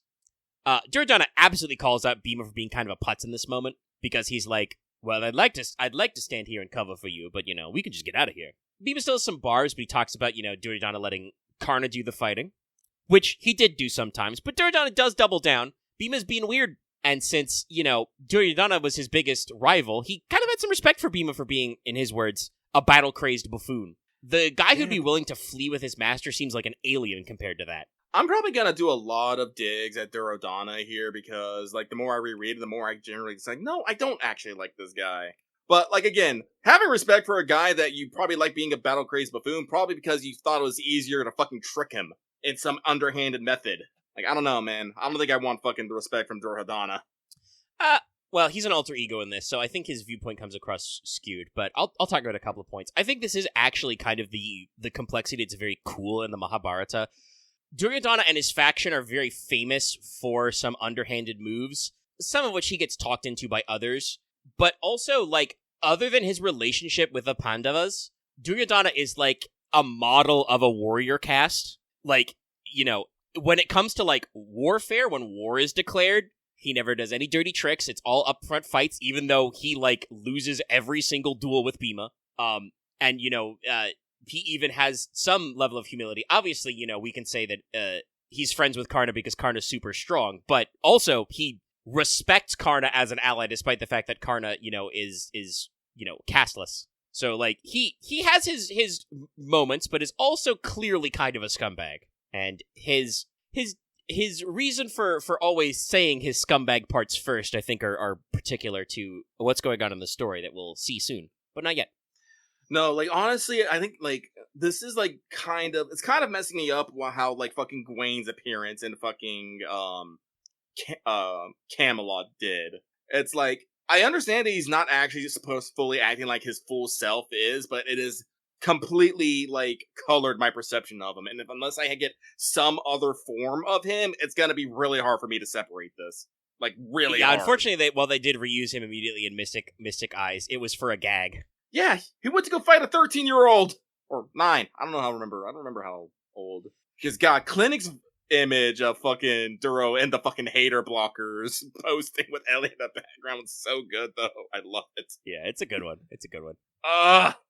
But anyway, we get a kind of a flip on the normal question. We see in purple text, who are you? So Bima does acknowledge that there's a question here. You know, he admits there is something going on, but he also pushes past it. He only really cares about his master, though he does perhaps get some of his, Bima bluntness in here, calling her a weak ass, which fits more, I think, with a little of what Duradon has said. But Bima also discusses his time as Valba, the cook. He explains that version of him is the aspect that he is in right now, helping, serving, making people happy. Bima just retreats, even though he told Serieta he recommended staying. Like, she doesn't seem to commit, so he just grabs her and gets out of here. That means it's down to us. We'll have to get serious. Ryder is apparently bit off his own tongue, but that's not slowing down Makiri. And unfortunately, because Ryder is full of worms, it's not slowing him down either. Oof. So, Duryodhana and Ayus recover. Duryodhana wants to retreat, but Ayus sends him Raniment to help us. In her eyes, Makiri has done something unforgivable using the Ranis as resources. She doesn't say it, but she's already thinking of the other Ranis as her family, and then she immediately passes out again. Duryodhana stops and thinks things through. He's thinking about it. He could run away. Bhima already ran away, so that means that the tactic of running away is on the table. He did not run away first. Yeah. So he's like, all right, that means that we are in a state where we can run away. He admits mentally that he thinks that Makiri made the right call in the sense using the weaknesses of both sides, like using the fact that none of the crew would have suspected any of the Ranis, and then that they had access to their bulk soldiers. But that pisses him off. Basically, Duryodhana's version of this, he's mad that he didn't do it first. He's like, that guy made the right decision. I didn't do that. What's wrong with that then? So if I didn't do it first, there must be a flaw. There must be a flaw in this plan. Which means that this old guy is sitting back, using flawed tactics, and looking down on me for it. That pisses him off. He's ready to fight. It's 1 step forward, 3 steps back with this guy, I swear. I mean, I kind of understand where Duryodhana is coming from. Not the parts where he's, like, admitting he's right, but I definitely understand the vibe of, like, okay, this guy's using some bullshit and he's acting haughty about it. I'm mad. No, I get that, but... Of course, Duryodhana does have to kind of, like, run it through his own mentality. He thinks further, to himself. To punish the wicked would also make him a hero. That's plain and simple. He likes to be praised. He likes to be the talk of the town. If one person already thinks of him as a hero, obviously that's supposed to be Ayus, because she gave him the Raniment, he would rather be greedy and pump those numbers. He would be, he has the desire for more heroism points. I get that he isn't all bad, but he's mostly bad, and if he is somewhat entertaining, I cannot get behind this guy. I really can't. So, Duryodhana jumps in, but Kama immediately ditches him when he jumps into the fight, because she says she's been setting something up. Duryodhana's a little disappointed, but, he's ready to hold off Ryder. Kama calls out Makiri for his scheming and surrounds him with a bounded field, as, vines and blooms jump up. Earlier, she's been firing her arrows deliberately, missing Ryder to set up her trick. Then Kama invokes the fire of Shiva, which is burning inside her at all times, in case you forgot. She's thrilled to cook up Zolgan and his worms for good. Grandpa gets some old-fashioned Cassius before he goes up in flames. And Kama thinks back on the type tease. A Sakura getting the last blow on Word, Gramps, as God intended. Yep. No, it's a little short, but it's very satisfying. Duryodhana defeats Ryder, and Sion confirms that Makiri and his worms are toast. She is like, I'm going to do a very thorough analysis. Hold on. Yep, he's super dead. But Gao is here. He thanks everybody for stopping him. He cares not about victory or loss, but being twisted was really nasty. And I mean, yeah. You got worms inside you, buddy. There was a lot of nasty things there, bud. Gao thinks back to where he comes from, to, his position near the end of his life. He talks about how he thinks back that everything he did in his career was for the Emperor and for his family. When I say his family, actually, you can read that both ways, because the Gao clan was ruling at the time, and the Emperor was like a distant cousin, so it's both Gao's personal family and the Emperor's family name. But he was still suspected of treasonous activity and eventually forced to drink poison. So the version of him summoned here wishes to go back, not be a hero or a villain, because that would also be what he doesn't want, but merely a tool, Yeah, the gist here is because he did so fucking well, people were, like, some ruling class were worried that they plotted against them, he might actually, be able to pull some shit off. So, it was, you must be a traitor then! Die! Yeah. Even though everything he, like, as he puts in there, everything he did for, the Emperor and whatnot. Yeah.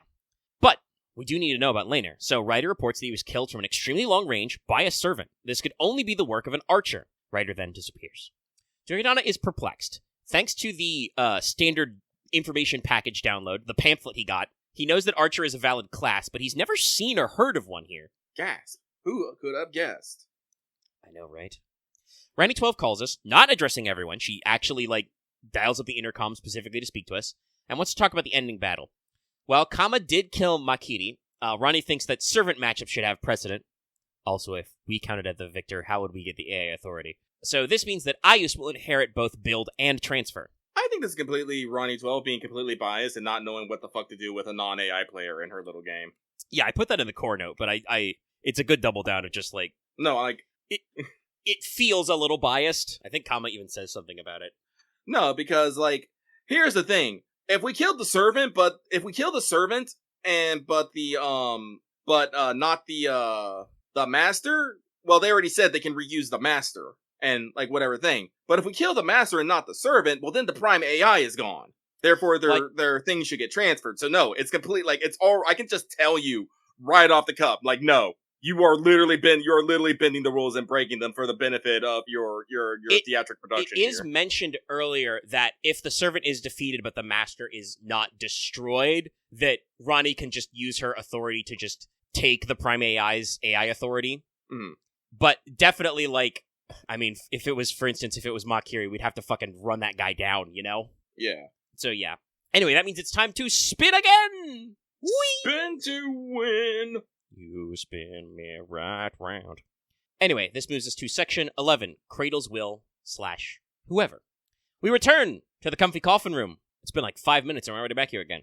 Sion calls out Kama for taking some liberties with this circumstance, but she doesn't really press the issue. She seems to be getting used to Kama's quirks, and notes that Duryodhana and Ayus' signals are close by, at least. Lucky just wants to cuddle the Kama for a while. Is that so wrong?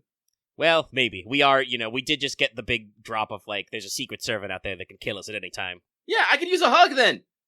Yeah, Ayus is also in the coffin zone, and she's confused because she passed out earlier, so she was asleep. So now she has 2 whole extra sets of admin powers.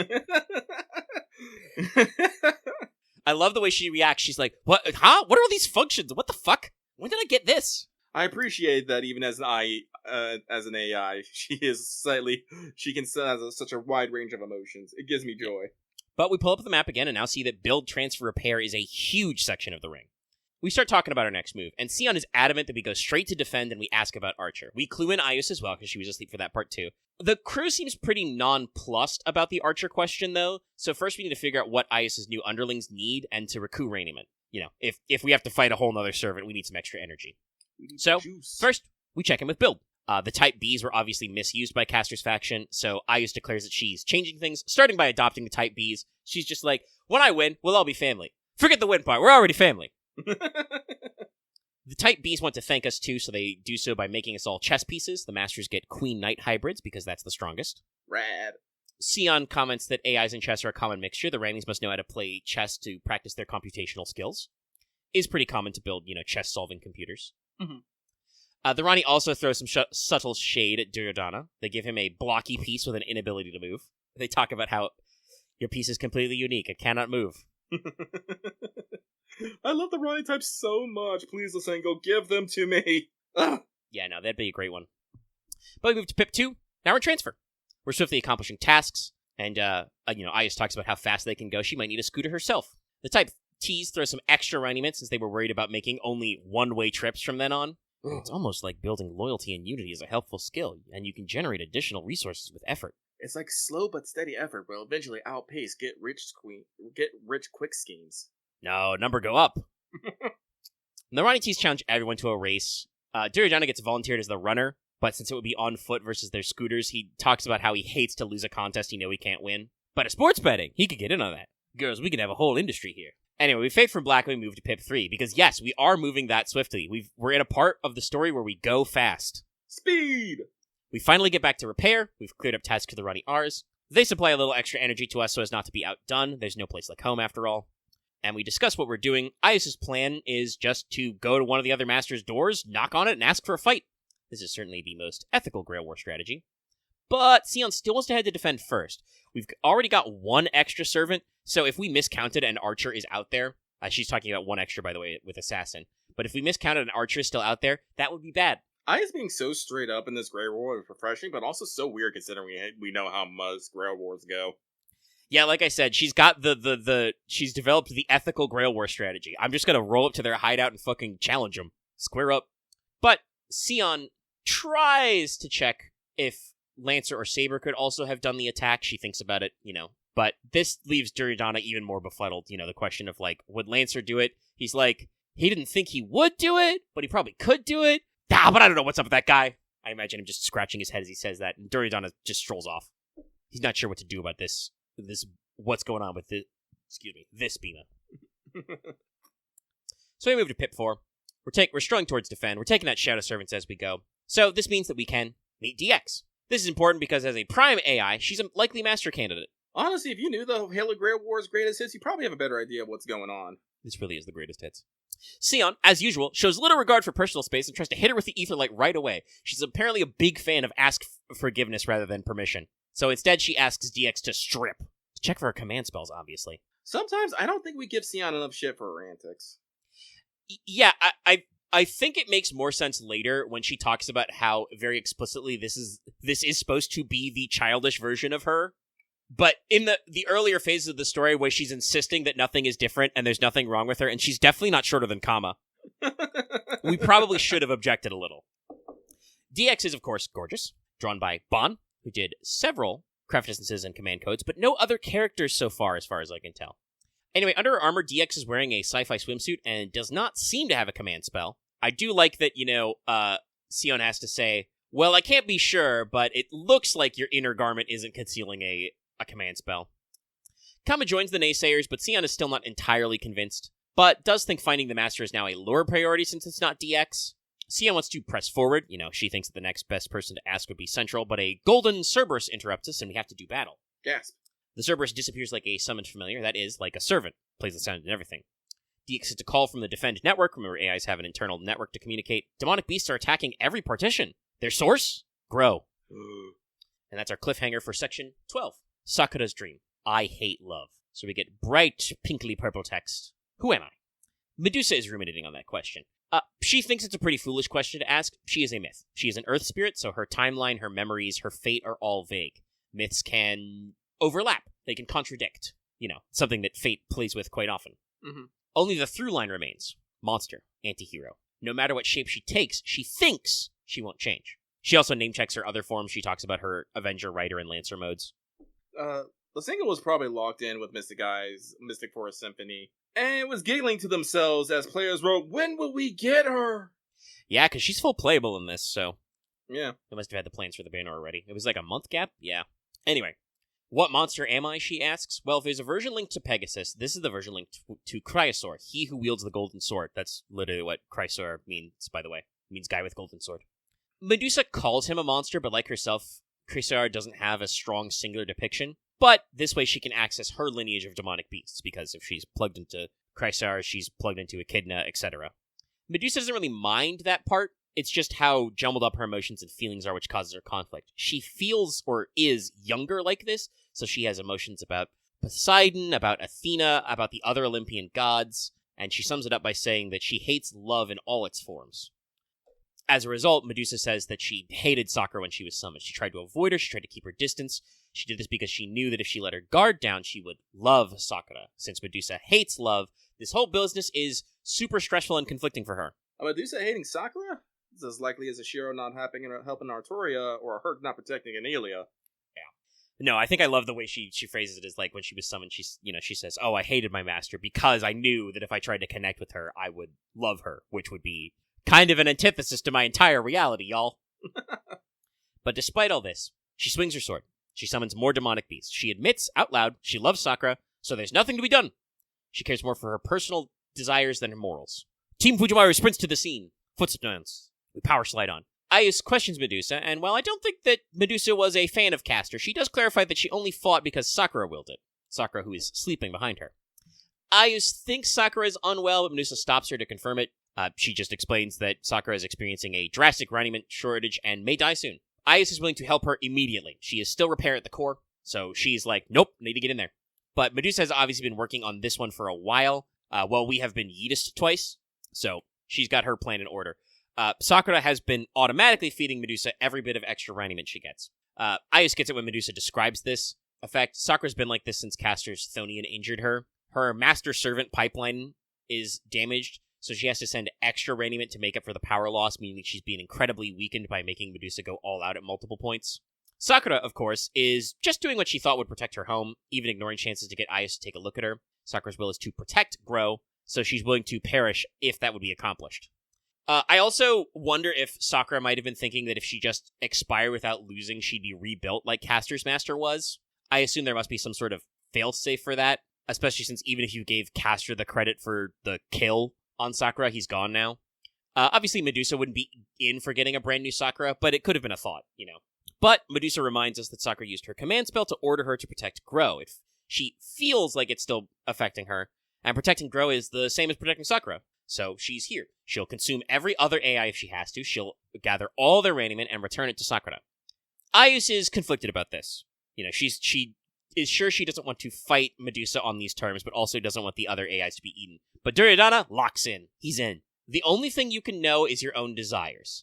Why give up something because you know others want it? Why justify denying yourself? Taking what you desire is normal. When your desires conflict, we must clash. That's only natural. Since the AIs are under Duryodhana's domain, either directly or because his goal was to become, king of the simulation, he's got to fight Medusa. He's not wrong! Damn it. No, Duryodhana's once you strip away all the ego stuff, Duryodhana's worldview is very simple. It is. And pretty to the point. He's just like, why should I forego something just because other people want it? If we both want the same thing and we can't have it, we'll just fight. So Kama's on board, and Sion concludes that we would have to fight Saber or Lancer next anyway, and since we're right here, and Saber is deprived of her master's support, she is the logical target. She is arguably the weaker of the two servants. And since she's targeting AIs again, and is, again, doing it in violation of the rules, because the Cerberus went so far as to attack, Ronnie's in defend, we have no choice but to stop her. Medusa says some odd stuff about Kama resembling Sakura, and says that this time I'll save her. Her desire is to save Sakura with her own hands, foolish and selfish as it is. And I'm like, so, Heaven's Feel? Yeah, ultimately it was kind of Ren and Shiro saving Sakura in Heaven's Feel, while Medusa mostly held off Saber. Watch the movies, they are hella rad. Yeah, and that is kind of the thing of, this feels like Medusa going through her own arc like Shiro did in Heaven's Feel, where she's just like, no, this desire is selfish. It's a little stupid of me, but I want to do it. So Medusa reaches her third ascension, she evokes her noble phantasm, and summons a Cerberus. We move to Pip 2. There was a fight here. Medusa can't really put her all into fighting Kama. She just admits it to herself. She can't do it. Her face is too close to her Sakura's. And yep. Kama isn't sure how Medusa lost. This gets Medusa to ruminate on love. Now that she's got love, she's not going to let it go, even if it's going to hurt her. And, she talks to Kama as the god of love. Kama, of course, can't really answer what love is. Despite being the god of love, Kama's thing is, becoming the perfect love to every individual person. So, yeah. Ruminating on love as a broad concept doesn't really work. But Medusa scoops up Sakura and flees, jumping away. She ends up at Sakura's favorite spot. Sakura wakes up long enough to call Medusa a charming prince type. We get what may be the final hup. Tells her to hang in there a little bit. Also, yes, especially in her third ascension being all white, this Medusa absolutely is the charming prince type. Oh, yeah. Sakura starts saying her final apologies and goodbyes, and, oh, I'm sorry, we can't do this, etc., etc. But Medusa's not having any of it.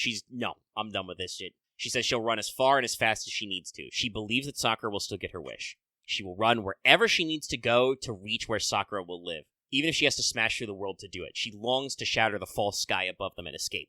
It's a great monologue. It is. But since she can't do that, Medusa thinks of the next best thing. She says that she'll find Ronnie 12 and steal her extra command spells. She can convert that to raniment so Sakura can be better. The instant she thinks that forbidden thought, the machines are set in motion against her. After a discussion about proportional response, disabling mobility is selected, and once more, light streaks out from the city to strike. This is... I don't know if it's just because, like, the framing worked out that way for the backdrop, but both the shots that happen from Archer are in Grow. Mm-hmm. And I think it may be because you can see kind of on the horizon the city in the center. Yeah. So it makes really good framing. We've talked about this. There's some really good, like, cinematography, for lack of a better term. Like, they really think about the positioning of the different elements for the CGs.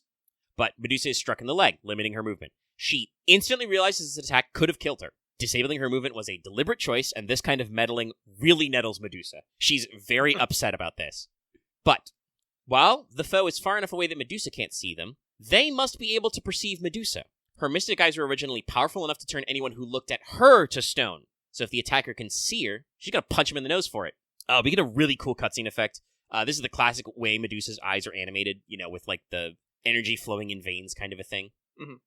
We see the silhouette from where Castor was rebuilt, but they were protected by some kind of barrier. Medusa's eyes start to bleed as apparently her mystic eyes were rebounded. Only a divine spirit level servant could do that at this range. It's a really cool scene. They started using the same Mystic Eye effect more in Mystic Eyes Symphony. Yeah, it's real good. Kind of like show the color flash negative image of her eyes and then the veins and stuff and the zoom in. It's real good.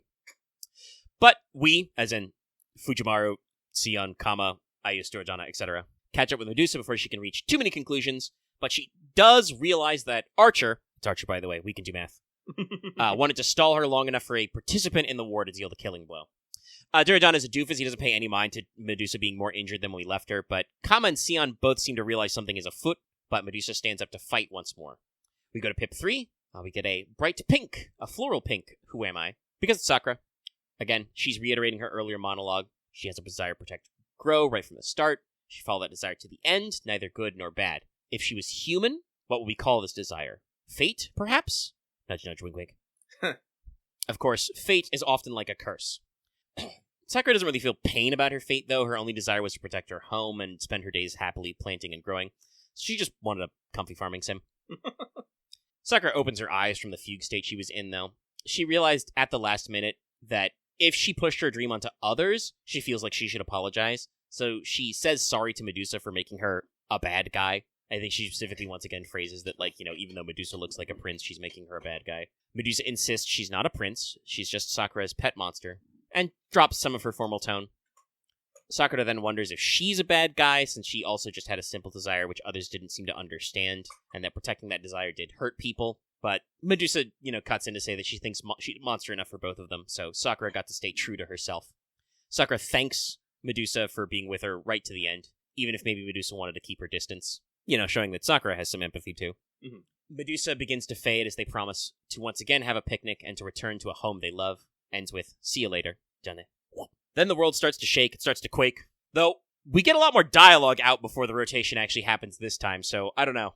Mm-hmm. Do you think Ronnie's holding it until we can finish our exposition dump? Maybe.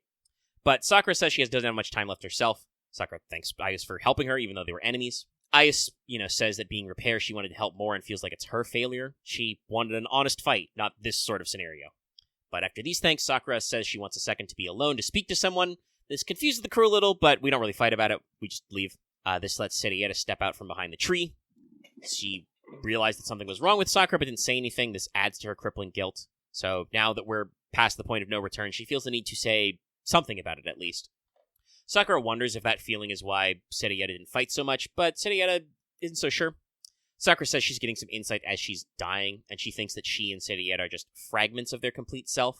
She's getting real self-aware here. Oh, yeah. So Sakura tells Serietta not to feel bad about not fighting, but to stay true to herself. If she does that when she vanishes, she'll be able to do so with some satisfaction. Sakura does think to herself a little of like, well, maybe if you try too hard, it'll be bad, but I'm sure it'll be fine. Serietta doesn't really understand, but Sakura gets past talking. Bima has to jump in and grab his master so she doesn't fly off, and we spin once more. Big spins. Sorry, it was a burp that fought a little bit. Excuse me. That ends this section. We move on to section 13, End of the Gaze, Centrifuge.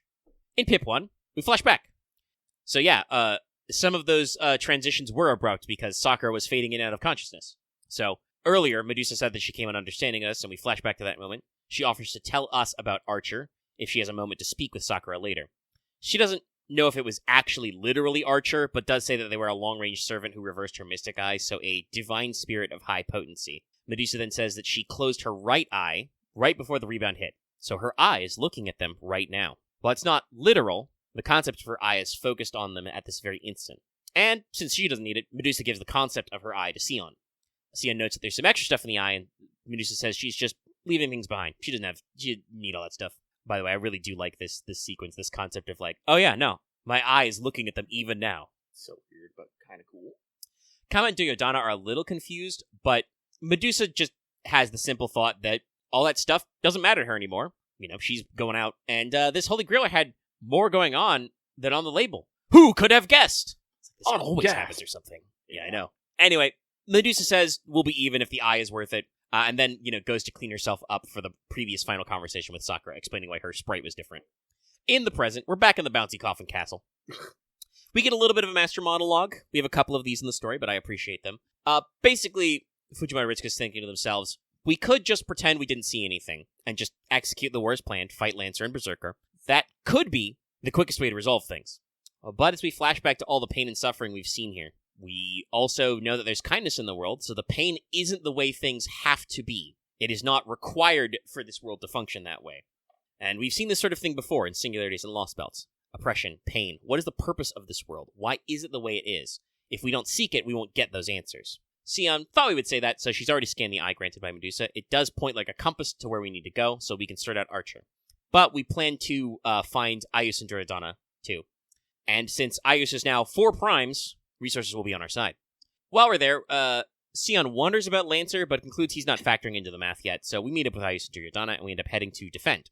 Honestly, we speedball right to defend, too. We're trucking a line. And because ultimately, we arrive at the church, where DX is waiting for us.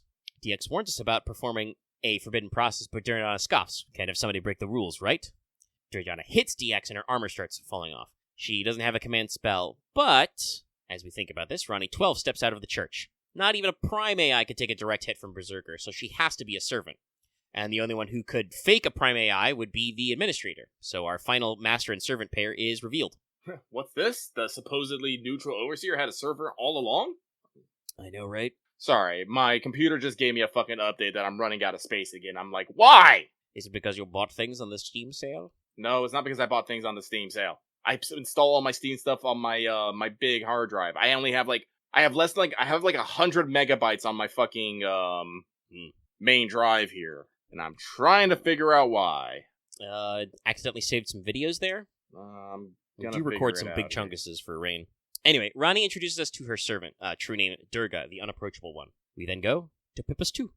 Pip 2, Kama is not happy to see Durga. Sion notes how that Durga is linked to Parvati, but the two are very different. Durga is a walking weapon meant to annihilate her enemies. Kama tells briefly of the myth of how Durga was created by the other gods working together to make someone capable of destroying a bunch of Asura. Duryodhana is also unhappy to see her. Divided spirit or no, that's Shiva's girl. Duryodhana knows his limits. Durga notes that Duryodhana smells like Kali. This is not the goddess, but rather the concept of strife. This is actually mentioned that, Duryodhana has this kind of, aura around him. But Durga also detects Vayu. That means Lancer and his master are here. Ronnie decides she needs to course correct. She's got to explain everything. Even if the truth is hidden by design, it will reveal itself. So she says that she'll answer any old question. She's simply convinced that everyone will think her strategy is correct. So Aius asks the question first. She's just confused that Ronnie has a servant. Ronnie clarifies that she is not a participant, though Durga is her servant. Durga is the first servant that was summoned, and her appearance allowed Ronnie to perform her experiment, what she calls the System Grail War. We ask if this was never about fixing the Paper Moon, and Ronnie specifies that the war is why the Paper Moon has ceased function, so once it's done, it will go back to being normal. So yes, but actually no. So, the answer is correct. Winning the war will fix it, because starting the war broke it. Oops. But she's performing an experiment to see if the Paper Moon can utilize a new function. She's used its ability to replicate things, and has created masters and servants both as the product and the subject of the experiment. Ronnie says the quiet part out loud now. Nobody is quite their natural, complete self here. Some of them are processed, some of them are generated. Those with good self-awareness will have sensed it already. While they may have different aspects, they're all part of some original self. The part of the original whole has been extracted and stood alone. In other words, alter egos, baby.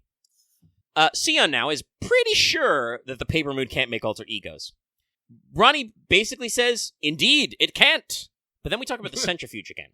Basically, as a conceptual device, the paper moon can spin, and in doing so will separate, restrain, and replicate souls. This is the AEC method, the alter ego centrifuge. Kama is basically not listening to her. She just thinks Ronnie's full of it, but Sion has circumstantial evidence it's true. She points to the catchment around the rim of the world being similar to coffins. She says that there's some significance, so I assume that she means they're like ray shift coffins. They contain spiritrons which have been separated and catch the bits thrown off by the centrifuge. Mm-hmm. Duradana is less confused on the method and more on the reason. What is Ronnie 12's benefit in all this? What's the point? And she says it's to save the world. Ronnie explains further. A holy grail is manifested in the paper moon, and it made Ronnie exist. How? Don't ask stupid questions. Never ask why a holy grail manifests. Ronnie used the immense power of the holy grail to calculate the world was going to end. The bleached one, that is, outside. Ronnie's calculation is that we, Chaldea, will not have enough firepower for the final battle, so she turned to alter egos to create that firepower. Aius asks the other obvious question, which is, what is an alter ego? Sion gives a very clinical definition here. She replies that they are an extra class, and unlike the altering process, which changes a heroic spirit fundamentally, an alter ego is an aspect of personality which is separated to create an entirely new servant. To use an analogy, an alter is a new version of the software, and alter ego is the code of that software being reworked into an entirely new project. Good way to discuss it for everybody. Mm-hmm. Sion also comments that a lot of our high servants are also alter egos because divine spirits were used to basically shore up their gaps in their separated personalities. But being a high servant isn't required to be an alter ego. Basically kind of like explaining why the alter egos that we got out of the Sakura 5 were the way they are, but also why subsequent alter egos are not all high servants. Yeah. This is the kind of thing where I'm betting we're going to get a similar dialogue when we do the audio call It's About Moon Cancers to explain why BB is not the only moon cancer. Probably. But yes. Ronnie says that while we may have just gotten used to them because they've been around so long, they were, one of our early extra classes, she's fascinated by alter egos. Hypothetically, anybody can become an alter ego because they lack a singular, distinct form. It's not like lancers use spears or anything, or archers use bows. The archer class is really made up of archers. But anyway, Ronnie, her thoughts went further. If we can make an alter ego just by pushing one personality type to the front, why not two? If humans wield a variety of masks in life, then what of heroic spirits, who are a convergence of personality and possibility? They can exist separately from the original, so it doesn't and being an alter ego doesn't degrade their combat capabilities. So why not just put a servant in the spin cycle and have them spin off into multiple alter egos? Fujiwara thinks this sounds a little crazy, but Ronnie insists it is logical. It is the answer. So she decided to test it out.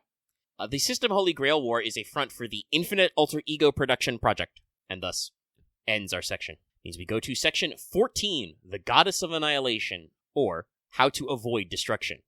In case you took a break between last time, which, by the way, writing this, I did, but Ronnie basically recaps what the end of the previous pip was. She reiterates, the AEC method, alter ego creation method, is her best plan to combat the end of the world. So, will we kindly resume the Holy Grail War? She insists that she and Durga are neutral parties. Kama, of course, does not believe it. Durga directly interfered with both Saber and Laner. Durga explains that Laner was going to access the system at the root level, which would have interfered with the operation, and Saber was going to attack her master. Kama, again, is not buying this level of involvement. Why did Durga hide as an AI, then? Ronnie comments on DX being a more meaningful name than you may have thought. D stood for Durga. X can mean EX, as an extra, or just an unknown variable. Ronnie then offers to explain further because she would really like it if we thought that her solution was cool. She really wants us to think this is a neat idea, guys. Basically, Durga has a large hollow inside of her, a void, if you will, with exceptional storage capacity. Ronnie thinks this is to hold all the divine armaments she received, but basically when she used the Grail to summon 5 servants, she stored their origins inside Durga. She then used the remaining energy of the Grail to execute the first rotation, creating alter egos from those stored servants. The shadows we've been seeing are byproducts. They are fragments of alter egos, just without the ego part. Ugh. Since they have some capacity as heroic spirits, they're classified as bugs to be eliminated. And my response, of course, is, so the system has bugs. You admit that your process is not without flaws. So the plan is to use Durga as kind of like the Greater Grail container. Basically, when the servants fight, their magical energy is stored in her hollow, which is connected to the Paper Moon world. If they die, they get their whole energy. So Durga should be able to do it to rotate it twice with the energy of 4 servants. One rotation will be used to capture the first set of alter egos to be preserved and used to fight. The second will generate a new set of servants to fight in the war. Rinse, repeat. Ronnie says that she can do this indefinitely or infinitely, but Sion immediately has doubts. For starters, is it really infinite, or will the 7 servants' souls be worn out by constantly being centrifuged? Ronnie's response? We won't know until we try. Also, by the way, actually, we the reader should know. I forgot about this until reading later, even after I wrote this. But I was thinking as we come back. We do actually know. Infinite transmutation of the soul is the third magic. Yeah. While the Holy Grail is supposed to replicate that, there's no idea that Ronnie would know how to do that. So yes, souls do degrade over time. How many rotations, Ronnie could do before it became a problem? Heroic spirits are tougher than normal people for the most part, but it is actually a capital M magic if you can do that sort of stuff without limits. Also, we move on from that, and Eyes isn't really following any of this, but she does want to know what would happen if they continue the war. Ronnie says that the victorious alter ego is preserved and added to the combat pool, and she will merge with the victorious AI. The flaw is pretty obvious here as we go on. Ronnie herself only kind of remembers that she motivated the alter ego masters with the idea the war would fulfill their wish. While they will make up part of the next overseer, Ronnie as the overseer still has plans to run this experiment ad infinitum. This, of course, doesn't really match Ayos's dreams. She wishes for a peaceful family life. And Ronnie's still unconcerned because she just assumes that as the overseer, this wish will be secondary to her wish to run the Holy Grail War forever. Obviously, Eyes is not really appeased by this because it is not an appeasement. Once again, Ronnie would like you all to think that her idea is really cool, but it has problems. But before Ronnie can try and appeal to Eyes with more logic, Serieta cuts her off. She wants to know more about the Masters being alter egos. She's kind of zeroed in on that one. And Ronnie responds that, shock and awe, the AI randomizer is not truly random. Rather, it randomly created alter egos. Ronnie needs to create the ideal master of alter egos, so she decided to, make them semi-randomized. To do this, she borrowed from several sources, several of which she explains. Not all of them, but some of them. First, Caster's master was made up entirely. Alter ego invented. He was designed entirely based on Ranni's own reckoning. She made him to be competitive. She basically correctly sussed out that she would need a little shitlord to push the Grail War along, so she made what her ideal format of an aggressive master would be. His name and appearance she masked from Chaldea's database. I also assume that Chaldea's database influenced how she formed his traits to be aggressive, making my kitty Zolgan deliberately mage-brained and aristocratic. Yeah. Ryder's master was alter ego import. Ronnie based his traits directly on data recorded by of the actual literal Lev Laner who worked on the Paper Moon. I think this was mentioned as an aside before, but this is the first time it comes up explicitly in the story. Yeah. But yeah, she took this data and made him an alter ego. She suspects that he had multiple personalities in real life because he took to the alter ego process real good. This is also true because that's why he's, a demon pillar. We've figured out that the way Gaetia's attack works is he basically picked 72 mage bloodlines and just, made them sleeper cells. So each one of them had a demon god sleeping inside of them for when the time was right. Sakura was alter ego imitate. Rami just picked someone's appearance data and tried to fabricate a personality type to match it. Since Ronnie didn't know many humans, she used Sakura as the basis because that's the vessel Durga is using. This says a lot about Ronnie 12, by the way, that she just went, hey Durga, let me look at your face. And the person she thought, yes, the one who matches this face is this girl. Ronnie doesn't specify any of the other further master bases, but she instead talks about how the idea is that the winner will be the best one suited to be a master, they'll be merged with the new overseer, and they will use this information to make new master alter egos, etc., etc. Ta-da! Ronnie just straight up tells them that their wishes aren't real. Their desires weren't part of her AI programming, but they're a side effect of being alter egoed from someone else. As a result, these ideals are borrowed, so they're inconsequential. Don't worry about it. Somewhere Emi Yashiro is activating right now. The greatest hits continue. Yeah, you just straight up be like, your wishes are fake. Well, Chad asking, did the writer want to have these characters in the story since they can't normally be in FGO? I think kind of yes. The point of using an alter ego, based on previous characters is you can do the alter ego thing for servants, but for masters, basically. Making them AI copies means you can write about them in kind of like a situation. It's why fanfic writers like shit coffee shop AU. The idea is that you apply characters to a different circumstance. But yes, being told this, Ayus and Serieta are very upset about it, but Duryodhana once again applies his simple logic. He does not concern himself with other people's desires. That's their problem. But thinking his desires are secondary? No, he's not having it. Ronnie's plan is just going to mean that he gets punted to a new war after winning the last war, and that's no reward at all. He also tells Eyes to get her shit together. If someone tries to block your wish, if somebody's stopping your desires, you should fight them. I hate that he's right again. Like I said, he's got pretty simple motivations when you get down to it. Since winning the war won't give them what they want, Duriana says they'll simply have to take down the Overseer and use her admin privileges to finish their wish. Sion, has a couple more exposition questions to get in there. She asks what would happen if Ritsuka Fujimaru won, and Ronnie is unsure. She classifies us as alter ego irregular. We were somehow pulled into the initial rotation. But of course, Ronnie doesn't see any issue with us being the Overseer, as long as she gets to make infinite alter egos. Ronnie also says that she's following our career with great interest, since based on our track record, she thinks we might come up with a unique solution. Whether that's a unique solution to just the Grail War, or even to the Bleached Earth problem, who knows? But, Kama and Sion are in agreement here. There's basically no reason to continue the Grail War, then. We need to get out and restore the Paper Moon to functionality, and the Master concludes that her plan was flawed from the start, and that regardless, there's no way we're staying here to fight infinite Holy Grail Wars. So, we just gotta take down Durga, whole thing breaks. Whole thing break. Ronnie's concerned we're stopping the quote-unquote only way to save the world, but Sion points out that this sort of things happens where you realize that things might have gone wrong and nobody believes you, But if you harm those around you in the process to prove it, why wouldn't they object?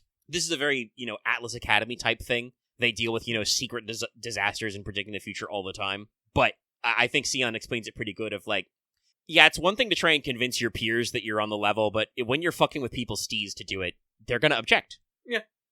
Ronnie is pretty sure they can't stop herself or Durga, but steps into the combat arena with her servant. She calculates that Durga killing the remaining servants will give her just enough energy to start over. Once again, pointing out problems in this issue, which is that she does not, because Durga is a divine spirit, she does not scavenge much energy from killing other servants. Duryodhana calls Ronnie short, so she decides to switch to combat mode. She calls this form Dust of Osiris. This is a Melty Blood reference. And unlocks her limiters. Durga also switches to combat mode. Before we go into Pip 2 of this fight, I also need to take another breaker. Righto. So we're going to resume. Alrighty. It's too late and I run out of too much juice. And by the way, chat, this is Pip 2 of Section 14. There's a lot going on here. So we go to the first phase of the fight. Durga clearly has the upper hand here despite the damage to the surroundings. Ronnie specifies this is because Durga was made from countless weapons and the wrath of the gods, meaning that she is a true jack of all trades. She can operate with advantage over any servant class and has a wide variety of noble phantasms. Call back to Passion Lip, whose giant-ass claws are made from the weapons of Durga and are super fucking deadly. Yep. Also, a complete aside, but I was thinking about it, the usual Tridevi is Parvati, Lakshmi, and Sarasvati. Which means Sarasvati, who is one of the components of Melt, should also probably be a Sakura face. I'm thinking a Kohai-type personality. That would make a decent balance. Yeah. Now, Kama still thinks that despite what Ronnie said, the gaps shouldn't be so pronounced, so Sion does some analysis. And we realize that Ronnie and Durga are cheating.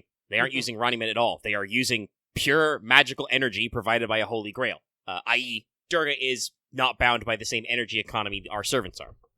Yeah. Fighting continues as Sion searches for a solution. Okay, Omega, I need to take a moment here. I just realized that my LD player, the fucking emulator that I was using to, play mobile games on my computer, was taking up like 120 something gigs on my computer. I'm just like, Jesus. Damn. I just wanted to put that out there. How many mobile games did you have installed? Like 5. That's still a lot for that. Yeah, no. Again, this is me talking about how I need to put in another SSD in my computer, even if it's a small one. Get the juice. Excuse me. Thank you. All right. So to the side, Senayeta's mental's not having a good time. That's kind of normal, but at this moment she's having a bad move, not just for herself, but also because she's thinking about Sakura. Was Sakura's wish also pointless? Bima stands by for orders. He asks Senayeta what she feels, but she says it's still guilt. And he goes back to simplify. He's like, no, forget that shit. What's your basic desire? What do you want to do right now? That'll make it easy. Just what do you want to do? To kind of explain this, what he's getting at here, Bima relates the tale of Hijimba and Hindimbi. He basically was fighting a guy, killed him, met a Rakshasa, though, who is his sister. She fell in love with his strength, and he just kind of went with the flow. He didn't completely go with the flow, but he mostly went with the flow. Yeah, he was a little kind of like, should I hang out with this woman who's a man-eating monster? And I think he says that his elder brother, was like, yeah, do it. She just had to return him by day or something. Couldn't yeah, have they him all basically the time. say, we need this guy. You got to give him back by daybreak. Honestly, And she literally picked him up and took him to a magical land. Yeah, honestly, I'm kind of surprised that FGO has it, but I think that the eldest Pandava brother would be pretty interesting. I think is it Yaddartha? He's pretty chill. He's the only one of the 5 brothers who actually makes it to enlightenment. All the others, fall off the mountain and die. They still go to heaven, but they don't, achieve, like I said, enlightenment. So, it's very interesting. Also, by the way, something else that's, talking about kind of how their conflict was really annoying, and they probably shouldn't have fought it. I'm pretty sure both Karna and Duryodhana make it to warrior heaven, too. Just to kind of, if you think about, wait, so the war really was pointless? We all just go to warrior heaven? Damn, can't have shit in here. What are we fighting for? But yeah, basically, Bima's conclusion is there's nothing wrong with living your life in the moment if you don't hurt people. Yeah, man, this man saw an evil man-eating beast-like woman that fell in love with him and quite literally said, fuck it, put some respect on his name. I love him so much. Yeah, he even straight up says they have a kid, who is important. He fights in the war. Yeah, no, it was actually a Rakasa as well. So, Serieta takes this and she says that while the guilt is still inside her, maybe her anger's just a little bit stronger. Just a little bit stronger. Ronnie's pissed her off. She'd feel real good if Ronnie and her servant got beat up. It might even make her smile. This gets Bima to shift right into battle mode. Activate. If the fight is what the order is, he will gladly serve the meal. Serieta says she can't give him a big tip, though, so she decides to spend her extra command spells. You didn't figure she had one of those, did you? Her order is to get the people who said that Sakura's wish, her way of living, was a pointless extra. Which I gotta be real, that would piss me off, too. I made one friend in this world. Nah, not about it. So, Bima runs the who am I question for the 3rd time for him, and he has one of the all-time great answers. Who the hell cares? Followed by, I'm me, Oreda. You are who you are, and that's all you can be. No, it's great. Several of our characters have these big conflicted monologues about who they are, and Bima is truly himbo-coded all the way through. He's just who cares? I'm me. Question is shaped like itself. So, Bima's raring to fight. He gives Durga all he's got, jumps into the fight. Duryodhana feels conflicted fighting alongside Bima, but he gets over it. Ronnie's curious about Serieta's change of heart, but she's a big, AI brain, so she has a hard time understanding what Sakura's wish actually was. It's not just that Grow is safe. Sakura's dream was her, Sakura, in that place. She wanted to be there. And Ronnie's just no, you don't understand. If you become the overseer, you can make Grow prosper as much as you like. And Serieta's you dumbass. You stupid idiot. You don't understand. So yeah, Serieta's still bummed. Sakura's gone. She's still here. Classic survivor's guilt stuff. She feels like she's committed a crime and feels that even as an alter ego, her regrets, fill her up to the brim. So she has one more that she doesn't want to add to the list. Serieta decides or realizes that if she doesn't scratch off a few regrets, her list of regrets will never, she'll never reach the bottom of them. So she orders Bima to pick up the pace. I think Serieta has some great expressions, but seeing her kind of get serious is good. Duryodhana and Kama decide to get serious too, though Kama needs a little bribe first. Just a little bit. Sion states the obvious, with this, seeing Kama's reaction that all 3 of our team are alter egoed also, but she can't really say much about it right now. Yeah. Everybody's getting serious. Durga and Just of Osiris also get serious. Durga plays a little cutscene of her NP chant. Durga also has a bitch and boss theme, by the way. Yeah, music's real good. You only hear the short handful of notes in her NP theme, but it's a full theme in her actual boss fight here, which is great. So, we go with Pip 3. Ronnie's hitting us with the inconceivable, but our side keeps pressing. She has no idea how we're winning. But Bima and Duryodhana just keep hitting Durga, trading barbs as well. Ronnie keeps ranting about how her calculations are perfect, but we insist her plan is twisted. I'd rather make some kind of rotational pun here, but I don't have a good one. I would have said that the only thing that this plan is spinning is a yarn. It's not spinning records, that's for sure. So, Ronnie tries to hit us with the Uno reverse. I think this is a big conversation point for a lot of people. She asks, what makes one alter ego fine, but 100 not so fine? If we can't come up with a clean answer, she finds that twisted. We have no problem working with alter egos, despite them being inherently distorted. We accept them wholeheartedly without question or logic. And then she hits us with the old, your emotional natures are why humans suck. Alright, just like he's breathing. He's back. Yeah, sorry. I want to hit this one up real quick. I want to stop down here for a second. I saw some discussion in a couple of places about the game, quote-unquote, calling us out for using alter egos. And I want to say, there's a conclusion to this later, but at this moment, I don't think what Ronnie is saying is supposed to be the moral of the story. She's literally an antagonist. She is actively trying to kill us right now. and has done Yeah. several other ethically dubious things. She is a hyper-rational to the extreme viewpoint. Which, that is a, like, rational kind of judgment. You know, what is the rational line between using one of one thing and 100 of a thing? If you don't have a clean defining, that is not rational. That's not logical if you don't have a logic to it. In this moment, while the Master can acknowledge that she may raise a point that we don't really question why alter egos are among us, even when some of them are very dangerous. Keep in mind, among our alter egos includes, Kiara, Doman, some very scary people. Hell, even if they're nice, we talked about it earlier, but, Pashalip is cool, but her arms are very dangerous. No, like, Melt, dangerous. Yep. King Protea, dangerous. Tiamat, while Mom, also very dangerous. Lucky needs to hydrate some. I do need to hydrate some, excuse me. He's losing his steez a little bit. But, like I said, I want to conclude. The reason why we accept our alter egos is stated in the text. The alter egos at Chaldea are still people. They are entities who have, thoughts and agency and feelings and stuff, and we accept them. Ronnie's mechanical process to basically weaponize their nature in a literal infinite conflict machine is very fucked up, Chet. It's real wrong. It is. I acknowledge that sometimes we have to ask the question out loud so we can answer out loud internalists. But seriously and honestly, we've had this answer inside of us all, like, from the beginning. Like, do you guys remember what servants are and what they're made from and how they're usually treated? Like, alter egos are just a subdivision of something already that is maybe a little messed up. And I think we've, Ronnie is questioning us, why do we accept people? And she's, like, asking why the fucking curtains are blue. Like, yeah. Acceptance of people is kind of what defines Ritsuka Fujimaru. Like, that's why, not just because the Earth is super in danger, but we can summon so many servants because we are willing to try and understand and, work with them because our goals are the ultimate goal, saving the world. Whereas usually you're limited by these kinds of things. So yeah, no, it's just one of those moments that's like, yes, the game is raising a question because it like you said, Lucky, I think it wants us to say the answer out loud and kind of echo back. It's very Socratic, but it can be a little self-logical, but it's very simple to go, well, the alter egos are people, so it's real fucked up of you to do this to them. Yeah. It's not good. But before, we can press back more on Ronnie in the marketplace of ideas, Durga swoops in to be like, Master, you should remove all limiters and give me 100% of your power so I can beat these guys. Ronnie, of course, agrees to this. She starts calculating the outcomes and concludes that Durga should annihilate her enemies rather than fight them. She's growing more and more unhinged as she goes.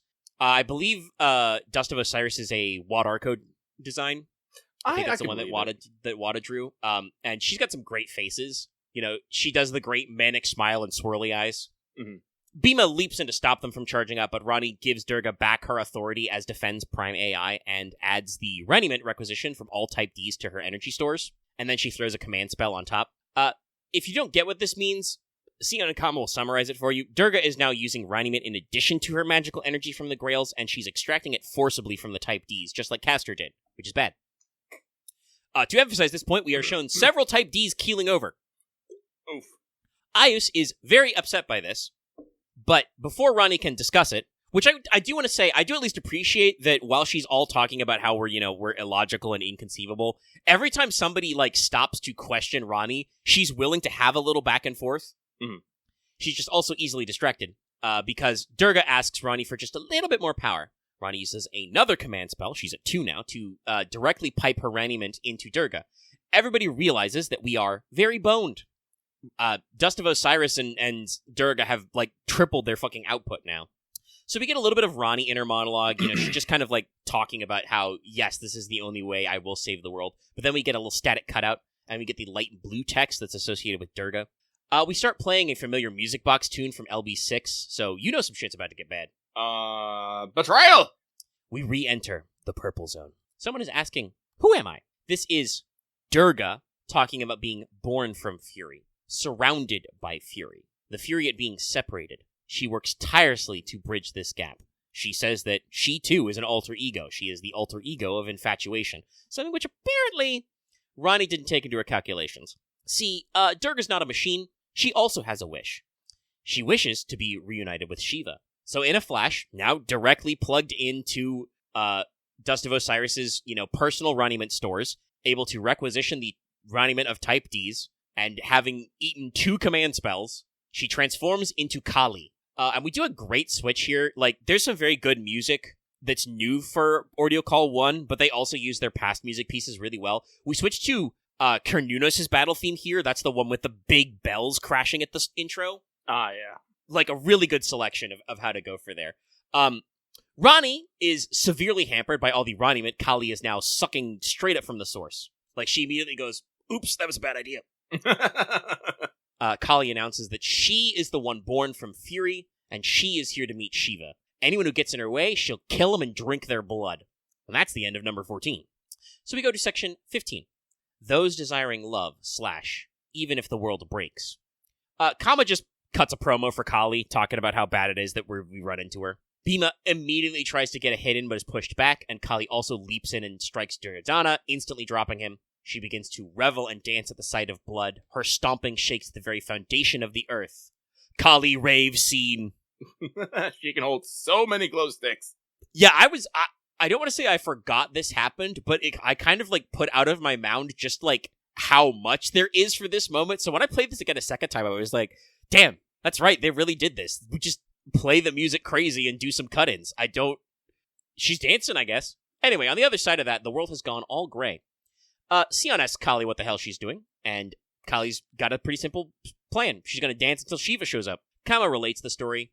Basically, after defeating some more Ashuras, some more demon gods, she danced so hard the world was going to end until Shiva let Kali step on him. And so Kali's trying to recreate that myth using causality to cause a chain summon. Fun fact, another version of this is that Shiva turned into a baby under her foot, and Kali was so overcome with motherly instinct that she turned back. Makes sense. People might not realize it, one, because they may have been slightly smeared by an Indiana Jones movie, but it is a little interesting because Kali is, a goddess of destruction, the act of ending of time. She is also herself a mother goddess. Like, I believe, the Hindu beliefs have a pretty good one. What do you know that's more furious than a pissed off mother? But Sion looks around and notices that Rani's still on the ground, and she's having a very bad time because Kali is piped directly into her. And if Rani 12 melts down, that's still bad, because we need to do things in a very particular order. Sion doesn't phrase it exactly this way, but my metaphor is just letting Rani die is like deleting System 32. Mm-hmm. You just delete the core kernel rather than, closing all your programs safely. Oops. So don't do that. So Sion's gonna spirit hack with Aetherlight. This is risky, but we don't have a lot of options left, so we gotta leave off on mutual trust. Sion trusts us to figure out how to handle Kali. We have to trust her to handle Dust of Osiris now. Let's go! We call Sion our friend, saying of course we trust her. Sion thinks about it. The version of her which left Atlas had a variety of emotions when she did that step, but she concludes that her younger self would not have made the journey. So she is glad, thinking on, like, how she got to this moment, that she had this alter ego inside her, but she doesn't clarify anywhere at this stage. She just says, well, I'm happy I'm this me. Anyway, she hands us a surprise tool, which will help us later. Literally, they don't tell us what it is. She just gives us something and says, this will help later. Mm-hmm. So, Kama and Master lock in to fight Kali because it's literally the only thing we can do. Kama is also bothered by Kali, saying she's just an extension of Parvati, which is true. Either version of the legend which gives us Kali is either Kali is born from Durga, or she's born from Parvati, or she's born from an attendant goddess of Parvati, when basically just, like, one of them gets just so fucking mad that they're fighting a little gremlin unkillable Asura that, their anger just leaps off their face and becomes Kali. I'm pretty sure the version FGO goes with is literally Durga fights this guy and is just so mad that Kali jumps out of her third eye. But also sometimes it is kind of a literal, like, transformation. But, Kama is getting in there. She doesn't think we can win outright, but she does think that we can stall for Bhima and Duryodhana to get back up. Maybe. Kali puts on her game face and we fight. She notices that Kama smells like demons as well, the Demon King. So he goes to Pip 2's. In Pip 2, Rani 12 is in the Void of Introspection, the Mind Room. So, at her start, Rani 12 used to just be a formless little program to protect the Paper Moon world. But a little distortion appeared in the summoning system and the greater force that it's plugged into, and this caused a distortion in the Paper Moon as well. She doesn't say it as well, but I assume this means the Throne of Heroes. Probably. It would make sense, basically, that we, like, accidentally added alter egos to the throne. Because Ronnie 12 thinks that she's basically an alter ego. She's the version of herself who is here to save the world. But since she was being proactive, was the Paper Moon the only world worth defending? So she looked outward. She looked to the bleached earth, and she took it upon herself to save that world as well. As she's thinking about this, the screen is crackling behind her, so Ronnie is falling apart, but then Sion's Aetherlight comes in and holds her together. Sion names her alter ego of salvation. Ronnie asks her why several things really, but the most important one being why she's fixing her, but Sion comments that she's a little busy overclocking her brain to answer right now. Ronnie understands that Sion's basically putting her life on the line to stop Ronnie from exploding, but she can't figure out the reasoning. Sion says that she could just use Ronnie's admin privileges to escape, but she's got other ideas. She claims that her real self missed her chance to be the Master of Chaldea's friend. Sion Eltnam is an outsider and must remain that way because there's something which will need to be done at the end of the road. Once again, so what is, Sion does not elaborate, but it's very ominous. I don't like it. I don't like it one bit. But since she's an alter ego too, Sion doesn't need to do things like her normal self, so she can act as our friend. The logical Sion outside would just steal Ronnie's command privileges and bounce. But this one, because there's trust going on, can fight too. We move to Pip 3. There's 7 of these in real life, by the way, so we'll see how many of them I actually managed to break out. I think we did get to 7, but some of them are a little short because there's several fights in here. Quite a lot of them. I don't remember them super well, though, because I think most of the fights went okay. I don't think I had to spend a rock on any of these. I don't remember. It's been too long. But while you guys are sometimes like our commentary on fights, you're usually here for a commentary on story stuff. Kama's having a hard time against Kali. Despite looking rough, she has a damaged sprite here. Kama insists she's tougher than she looks because she's both a god and a demon king, and she's still looking for her desire. She's looking for something. It's a thing people can't give her since she gives everything to them. It's a little 4-letter word. It's blocked out. Anyway, Kama closes her eyes, and we enter the mind room again. And BB inserts herself into the scene. A moon is still a moon, even if it's made of paper, so she's decided to become Cancer. But she thought that Kama was a better fit for this mission than her Sakura 5 for reasons, which will be very, very obvious to us later, but BB even says it's not like she knew exactly what would happen. She just reckoned that Kama would be a better fit. Kama's on her last legs outside the mind room, and BB's not here to help with that. She just arranged for Kama to fit into this trip because she's pretty good at making alter egos. Also, BB feels the need to clarify that the Sakura 5 aren't made the sort of way that Ronnie is making alter egos. They are a result of BB removing parts of herself from her own explosive growth. No, it's like, reminder that Kama can basically alter or petition herself to match a person's ideal love partner. When she had her Beast Crown, she was basically able to do this ad infinitum. Yeah, that's another thing that, honestly, I think all 3 of our squad have a decent, reason to be alter ego-fied. Oh, yeah. If you want to take it real meta, the Master of Chaldea is a player character, meaning they are the avatar with which, millions of players interact with the game state. Sion literally has thought partition. Yeah. She literally can split up her brain into different powers, and because she summoned Captain Nemo, that's why Captain Nemo can literally become the Nemo series. Yeah. And as Lucky just brought up, Kama was able to, multiply herself infinitely because she can become the perfect match for people. But I do like that BB feels the need, despite the fact that she's talking about how she's, the final boss Kohai, to be like, hey, whoa, my alter egos are ethical, okay? The only person I fucked with is myself. Also, is good that obviously since we can't access CCC in our language, also if you want to access CCC in Japan, it's probably super expensive. It's, it was a PSP game that did not sell super well, so I don't know how many copies are floating around, They do at least have like an emulator capture so that they can apply a translation patch to it, but the actual product was not widely available in Japan. But this is good for the story to reiterate how the Sakura 5 worked. They're alter egos because when BB became BB rather than the Sakura AI, she grew too much and was basically going to fucking explode, so she had to figure out a way to kind of pare herself down and focus. So she shaved off extremely specific parts of her personality to basically help her accomplish tasks, and filled in the gaps with copies of Servant and Divine Spirit data that were in the Moon Cell. This is also why physically the Sakura 5 are usually have that extra, distortion level. Mm-hmm. BB was not trying to make functional standalone personalities. She, pasted over the gaps. It's just like Jurassic Park. Life finds a way. But what did BB do, you ask? Well, if you don't get it yet, she made Kama an alter ego. Yes. BB cut this alter ego off from the whole so she could stand on its own. She says that Kama already knows what part of her original personality she is, what part of her would never come to the front, normally. Kama admits that she knew that she was off. She says she'd only act so openly and brazenly if she was high on summer, normally. So, now that she knows what alter ego she is, she should be able to figure out why BB felt that she had to send her. Again, BB doesn't know exactly what the circumstance is, but she's like, you'll figure out what you need to be when we're here. Sorry. At this point, I feel like BB has more scenes in FGO than her own game. It do be like that sometimes. I'm pretty sure now between, the story chapter he was in and then the fallout from that, I'm pretty sure Gawain has more lines than he does in the original Fate Extra. It's true. It happens sometimes.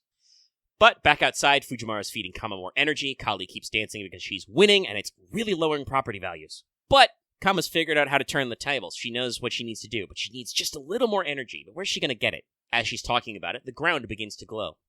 We move to Pip 4. Somebody's Pip 4. monologuing. It's Duryodhana, since they're talking about how they desired, all things, and they kept searching for something. What that something is, they can't recall. Something's missing from them. It's a woman, but what woman? Which woman? Duryodhana can't articulate it. It's not a bride, but something closer. Outside, in real time, Ayus is examining Duryodhana. She's pretty sure he's got a mortal wound. She flashes back to a lot of the various suffering in the world that she's seen. She thinks about family and misses it. She realizes that she already treated Duryodhana like family, so she'll do something. She doesn't want to feel powerless anymore. Ayus uses her vast AI brain to analyze the problem. And she realizes that she can use a strategy similar to what Ronnie did with Durga, and basically plug Berserker into the equivalent of her magic circuits directly. She'll force the system to think he's an AI so her repair processes work normally. She's been thinking about this process since Sakura, but it's risky. The process will no doubt destroy the weaker of the two. She, talks about the analogy. It's if you stitch two hearts from two different donors together. Mm-hmm. Duryodhana stops Ayus before she can begin. He already knows that her plan will probably kill her. But Ayus tells him to fuck off and does it anyway. And she doesn't instantly die. Duryodhana is perplexed, but he rapidly comes to the conclusion. This is another one that if you knew a little bit about how the Kaurovas princes worked, you'd probably have already figured this one out, but if you're not an expert, we've got a little while before the subtext becomes text. We cut over to also get some more of this determination from Serieta and Lancer. Beamer's not doing so hot. He wants to get in there and support Kama, but he's a little hangry. He could use Snickers. Serieta happens to have a sandwich. Or sandwich? Can I make a Team Fortress 2 joke in this year? In her pocket. Sandwich. Listen, sandwich very powerful. Beamer would say, I've yet to meet a man who can outsmart Bullet. Serieta once again thinks that Lancer would have an easier time if she wasn't his master, but Beamer pays it no mind. He's eating his fucking sandwich, okay? He's good. I think he even shouts out loud, be quiet, they're great. It's a great sandwich. Nom, nom, nom. But the glowing ground interrupts them, as Beamer realizes that he's not going to get his moment. And so he goes to Pip 5.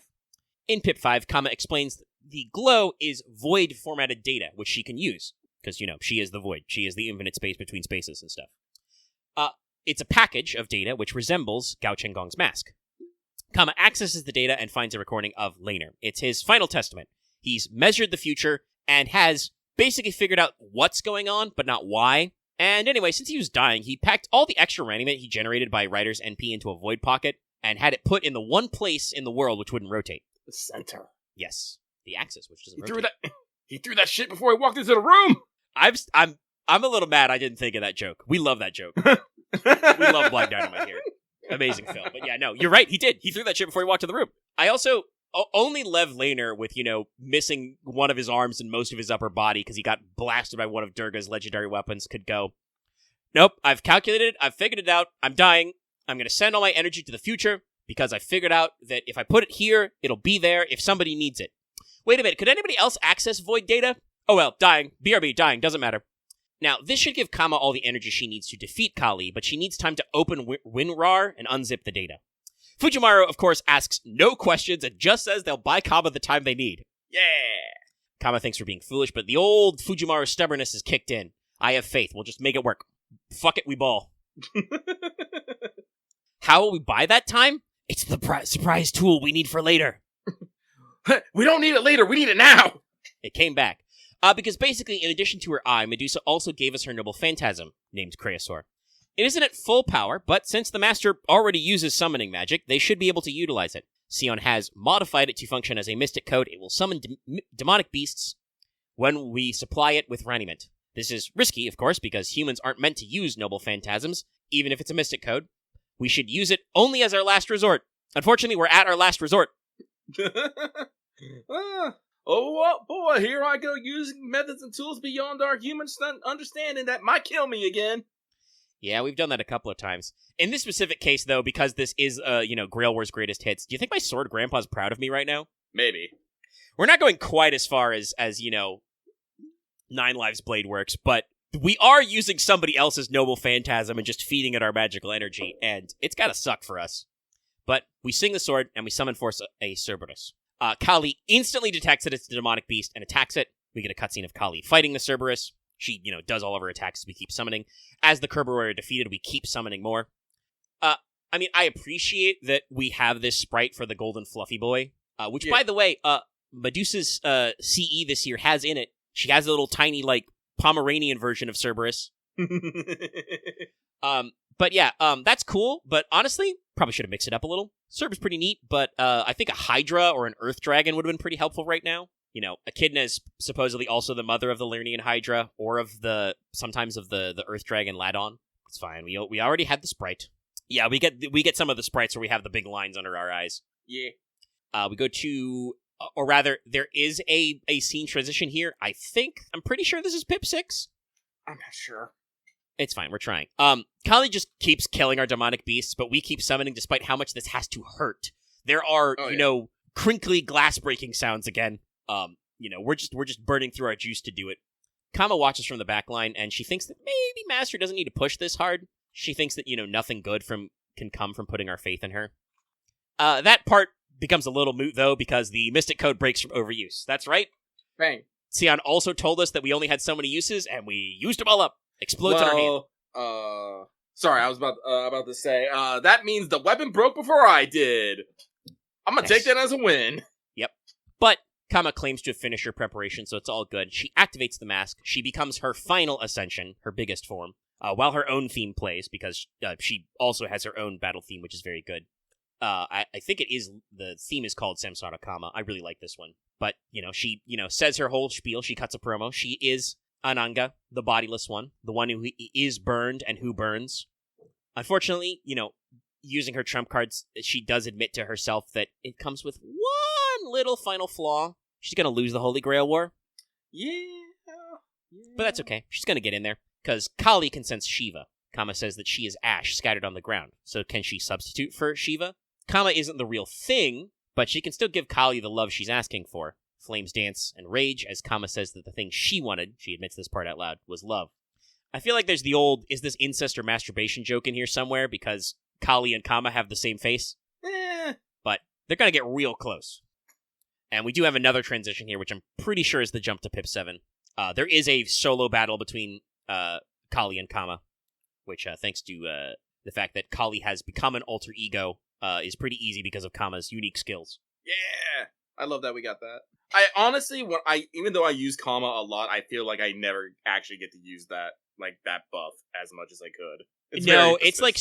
It's super cute that she gets to reverse to be anti-alter ego, but once they actually introduced, Pretender to have normal class advantage, and Berserkers have always been good against alter egos still, it's a cute utility, but I've personally always used Kama to just, take writers and send them into the fucking love dimension.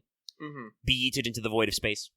But we go to Pip 7, and Kali is hot. She's enveloped by Kama's flames. She wonders, did Kama always possess this fury, or is this just Kali's fury being reflected back to her? Fury is Kali's origin. She describes it as the womb in which she was forged, so she doesn't find it uncomfortable, but it is still Shiva's flame, and this causes Kali to let her guard down. She is engulfed by depravity and loses because of love. Kali even has to get, one final line and basically be like, hey, Kama, you didn't beat me. I was defeated by my own love. You understand? And Kama's like, yes, dear, you were defeated by your own love. Got it. Kama has her moment of realization finally. She is the alter ego of longing. She desires love too, but since Kama normally has so much love, her own desire for love is lost in the whole. But now that she knows that she exists, she will never truly disappear. She wants because she wants someone, or rather, wanting someone to fill the void in her is depravity as well. You can't see it, but Lucky is jumping in his back with his hand raised. Mm-hmm. The goddess of love quietly burns away, gently drowning in these things drawn upon the paper moon as easily as though she was drifting off to sleep. The CG set is lovely. Yeah, there's some real good CG sequences in this, but we get a very nice, detailed drawing of Kama up close. Yeah. And now we move to section 16, the one that was really kicking my ass. As we are now over 2 hours into this, because we started a couple minutes after the 1 hour mark, and we are now at about 3:15. So, section 16, pure distortion or alter ego. Now it's all over but the singing lady. Kali and Kama disappear into flames. The sky is clear, and Sion says that she's got her task in hand. Duryodhana has been repaired, but Ayus needs a nap. Bhima and Duryodhana set about fighting, though, and Bhima mentions that when it comes to the Gada, the mace, Duryodhana is his equal. The fighting continues while Saryada thinks on it. She thinks to herself, the war's probably cooked, so why fight? Why we fighting? Saryada is sorry for not doing more for Sakura, and this act, the decision of being sorry that she didn't do more has allowed her to reach past her guilt finally. She's discovered a new desire, the desire to make amends. Even if it's too late, she wishes to be forgiven, to make up for not doing anything. Saryada asks Bhima what he would do in her shoes. What would you do if you wanted to make something up, but the people you wronged aren't there? Bhima simply says that you have to do what you want, what feels right to you, and try and live on. So Saryada decides to inherit Sakura's wish, to win and return to grow. Even if it's selfish, she wants to win. We go to Pip 2. That was a solo Bhima versus Duryodhana battle, which was pretty easy because while Duryodhana is a berserker, Bhima's a big boy. Big bonk. Stonks. Bhima understands that he's fragmentary. This checks out. He's been very self-aware this whole time. But also, this doesn't impact him at all. He feels very complete. All of his extra stuff is stripped away, so he's just got simple goals. And right now, his simple goal is just win. Bhima realizes that his victory in this moment is different than it from his legends. This one is ultimately meaningless, but that also makes it very much easier to grasp. He's gotten rid of all of his extra bullshit, and he's just focused on the simple stuff. That said, something's tugging at him. He can't recall how he won the Kurukshetra War, and so we move into Pip 3. We switch to Duryodhana's POV. He is once again not doing so hot. He feels like it's unfair how Bhima always won, as the natural hero, as the gifted one. What's wrong with wanting to be a hero yourself? And since Bhima had that cool factor, Duryodhana felt like he had to do anything and everything to get it. Even if he ended up doing underhanded things, he wonders, should he have just let the strong guy keep the glory all for himself? I feel like if he hadn't kept trying to do those underhanded things and maybe acted with a bit more, tact and reason, he wouldn't have got kicked in the nuts for being a shit. Yeah, the below, which we're going to talk about, was it was supposed to be necessary because Duryodhana was blessed that, no strike above his navel could kill him, which is why he gets to fight Bhima 17 times in the war and doesn't die. But basically during their final match, Arjuna reminds Bhima that he once swore that he would crush Duryodhana's thigh for a slight, and then, Bhima goes for the below-the-belt hit, which is not allowed in a 1v1 duel, but did kill him. So it is kind of karma. Yeah. Sorry, Mega. Until the part you mentioned Arjuna reminding Bhima about that, I accidentally, I don't know how, but I slapped my fucking volume control on my headset, so I didn't hear anything you said before that. Oh, sorry. I was talking earlier about how we're going to talk about the below-the-belt moment a little, but Duryodhana was blessed before the war to be unable to be killed by any blow above the navel, so that's why he survived fighting Bhima 17 times. Mm-hmm. Because Bhima stuck by the rules, and it was only in that final battle that when they're at the very end that Arjuna, according to the text, slapped his thigh, and that made Bhima remember, oh yeah, I swore I was going to crush your balls. So, it is karma, but it was also, a violation of the rules of war. This is, like I said, the Mahabharata is, really interesting because, even though the Pandavas are clearly the designated good guys, literally their mother uses a mantra to conceive them with a bunch of different gods, they're still not magically correct all the time. And even though Duryodhana is clearly the antagonist and does bad things, he's not bad all the time. It's a really interesting story. If you wanted me to interpolate a little, if you wanted to read in what the ancient Vedic poets were doing, writing down this epic. I think they were trying to say that war's really complicated. And just because we think we're the good guys doesn't mean we automatically do good things. And just because we think the other guy is bad guys, does that make them, inherently evil from top to bottom? But that's just me maybe, prevaricating there. Anyway, in the fight, Bhima tries to compliment Duryodhana, but Duryodhana is a little upset by this, because he reminds him that the last time we fought, Bhima was the one who hit him below the belt, so to speak. Bhima says that, oh, you haven't tried any of your underhanded bullshit, and Duryodhana's like, what the fuck are you talking about, bro? Last time, you hit me in the balls. Bhima has no recollection of this, of course, because that's all after from his period as Vallabha the cook, so this alter ego has had it removed. So yeah, Bhima doesn't really know what to say about that stuff. But Sion frees up enough processing power to speak. She decides to check on Eyes. Eyes could be better, but she's not dead yet. And Eyes actually wakes up and asks after Berserker, who is not having a good time. That said, Eyes has finally figured out what she was looking for. She had it figured out, and has figured out what her alter ego nature is. Ronnie actually chimes in, finishing Eyes' thought from before Kali gave her the big suck. She also explains, she's like, also, by the way, I've duplicated myself. I made a thought form to speak with you while my actual AI body's being fixed. Ayus was alter ego isolated. She was a alter ego master based on a servant, or a heroic spirit. This is because Duryodhana has a very unusual spirit origin. He is synonymous with the Kauravas, the 100 princes who were born from the same flesh. Literally, they all were one blob of flesh, and a guru had to, cut them up and put them in little jars. This means that Ayus' true name is Dushala. They use some fancy S's here, but I believe it should be written Dushala. The only sister of the Kauravas, the 101st sibling. Basically, when the guru appeared, when they had the block of flesh, their mother was like, actually, hey, if we're going to give me 100 children, can I have one daughter? Can we get one daughter in here? Yeah, so that's Dushala. So we move to Pip 4. Ayas asks to go to Berserker, and, Sion lends her his shoulder. She wants the two remaining teams to stay on an equal footing, so we carry her over, we support her. This is good, because Duryodhana is at his limit. We get bright blue text here. Who am I? This is clearly Ayus, or rather, Dushala. She describes her husband, named Jayadratha, going to the war on the side of the Kauravas, never to return. The war also claimed all 100 of her brothers, and she only learned of this later when Arjuna spread the news after the war. So her wish was to have been there, to have fought alongside them.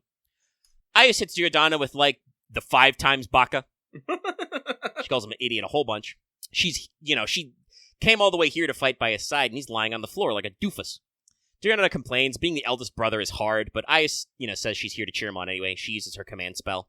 Bhima notes that since Satyayeta used hers on him earlier, this means they're on equal footing. But Duryodhana doesn't like being condescended to. He says, the Pandavas, especially Bhima and Arjuna, were always better than them, so this is one chance to win something for himself. He talked about this earlier, but when they were kids, Bhima always challenged all the other 100 Kauravas to wrestling matches, which he always won, because he's fucking a magical strong boy. It's like one of those things where I'm like, no, I think you're a scumbag, but I understand where your resentment built from. He says something that I think a lot of people can relate to earlier, where he's like, oh, should I have just let the magically strong guy keep all the glory? No, but your solution probably shouldn't have been trying to poison him and throw him in a river. Yeah. No, I don't fault him for trying to get his, but again, it's one of those things. Don't start doing underhanded things and then get pissed off when someone does something underhanded to you. This is a solo Duryodhana versus Bhima fight, which, you fight as Duryodhana and have to win. Duryodhana begins channeling his noble phantasm. His noble phantasm name, by the way, Jai Kaurava, is basically just hail or let's go Kauravas. So his noble phantasm is to summon and form the remaining 99 Kaurava princes. This gang of boys swarms over Bhima, and I can only imagine if this, if dialogue scenes were voiced, they'd be out here whooping and hollering. Bhima releases his noble phantasm to beat them back. Shvataman is in there somewhere, along with the cameo for Karna. Karna's not one of the 100 brothers, but they're still pretty fucking tight. Well, and the irony of the story is that Karna is actually a Pandava. Yeah.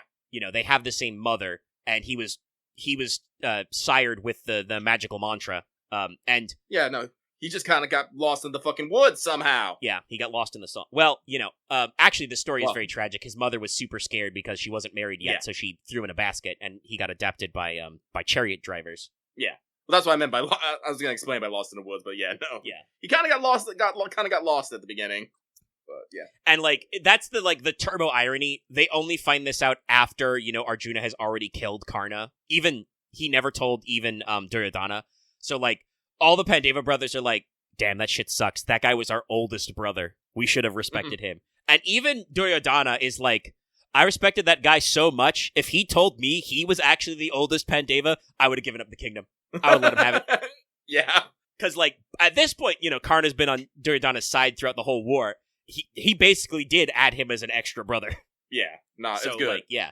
I really need to sit down and read the Mahabharata someday. Yeah, I should go through the verses sometime, just because, like, it's, like I said, it's really dynamic and interesting. Like, I do agree that with some people that, like, I think Fate focuses a little too hard on Karna as the hero of charity. Like, he does get some snarky digs at the others, because he is on Duryodhana's side, and he obviously has a lot of, like, bitterness towards the Pandava brothers. But he is actually that much of a nice guy, though. Like, Indra shows up and asks him for his invincible earrings and armor, and he's like, Indra, I know you're playing me, but I swore I would never turn down somebody in need, so sklurp, rip it off. Here you go, bud. Makes Indra feel so bad that he's like, oh shit, man, you called me out. I'm a god. Here's my dart. Here's my magical weapon. Like I said, Karna makes it to Warrior Heaven, too. Gets to chill with his son, Dad. But yeah, the battle clears, and Bhima realizes that he lost. He realized that he was so used to counting to 100, he forgot to count to 101, and falls down. Duryodhana's not doing too much better, so he falls down second. This means that things are kind of a draw. Honestly, that may be it. The Lancer one is kind of more of that battle with Arjuna, because that's, funnily enough, not how class advantage works, though. But, like, there should probably be a rider Karna, because he was very famous for being a charioteer as well. Mm-hmm. Personality-wise, though, I think Karna fits into our mold of Lancers very much better. But we move to Pip 5. Sion confirms Bhima and Duryodhana are both done for. This is the end of the war, for better or worse.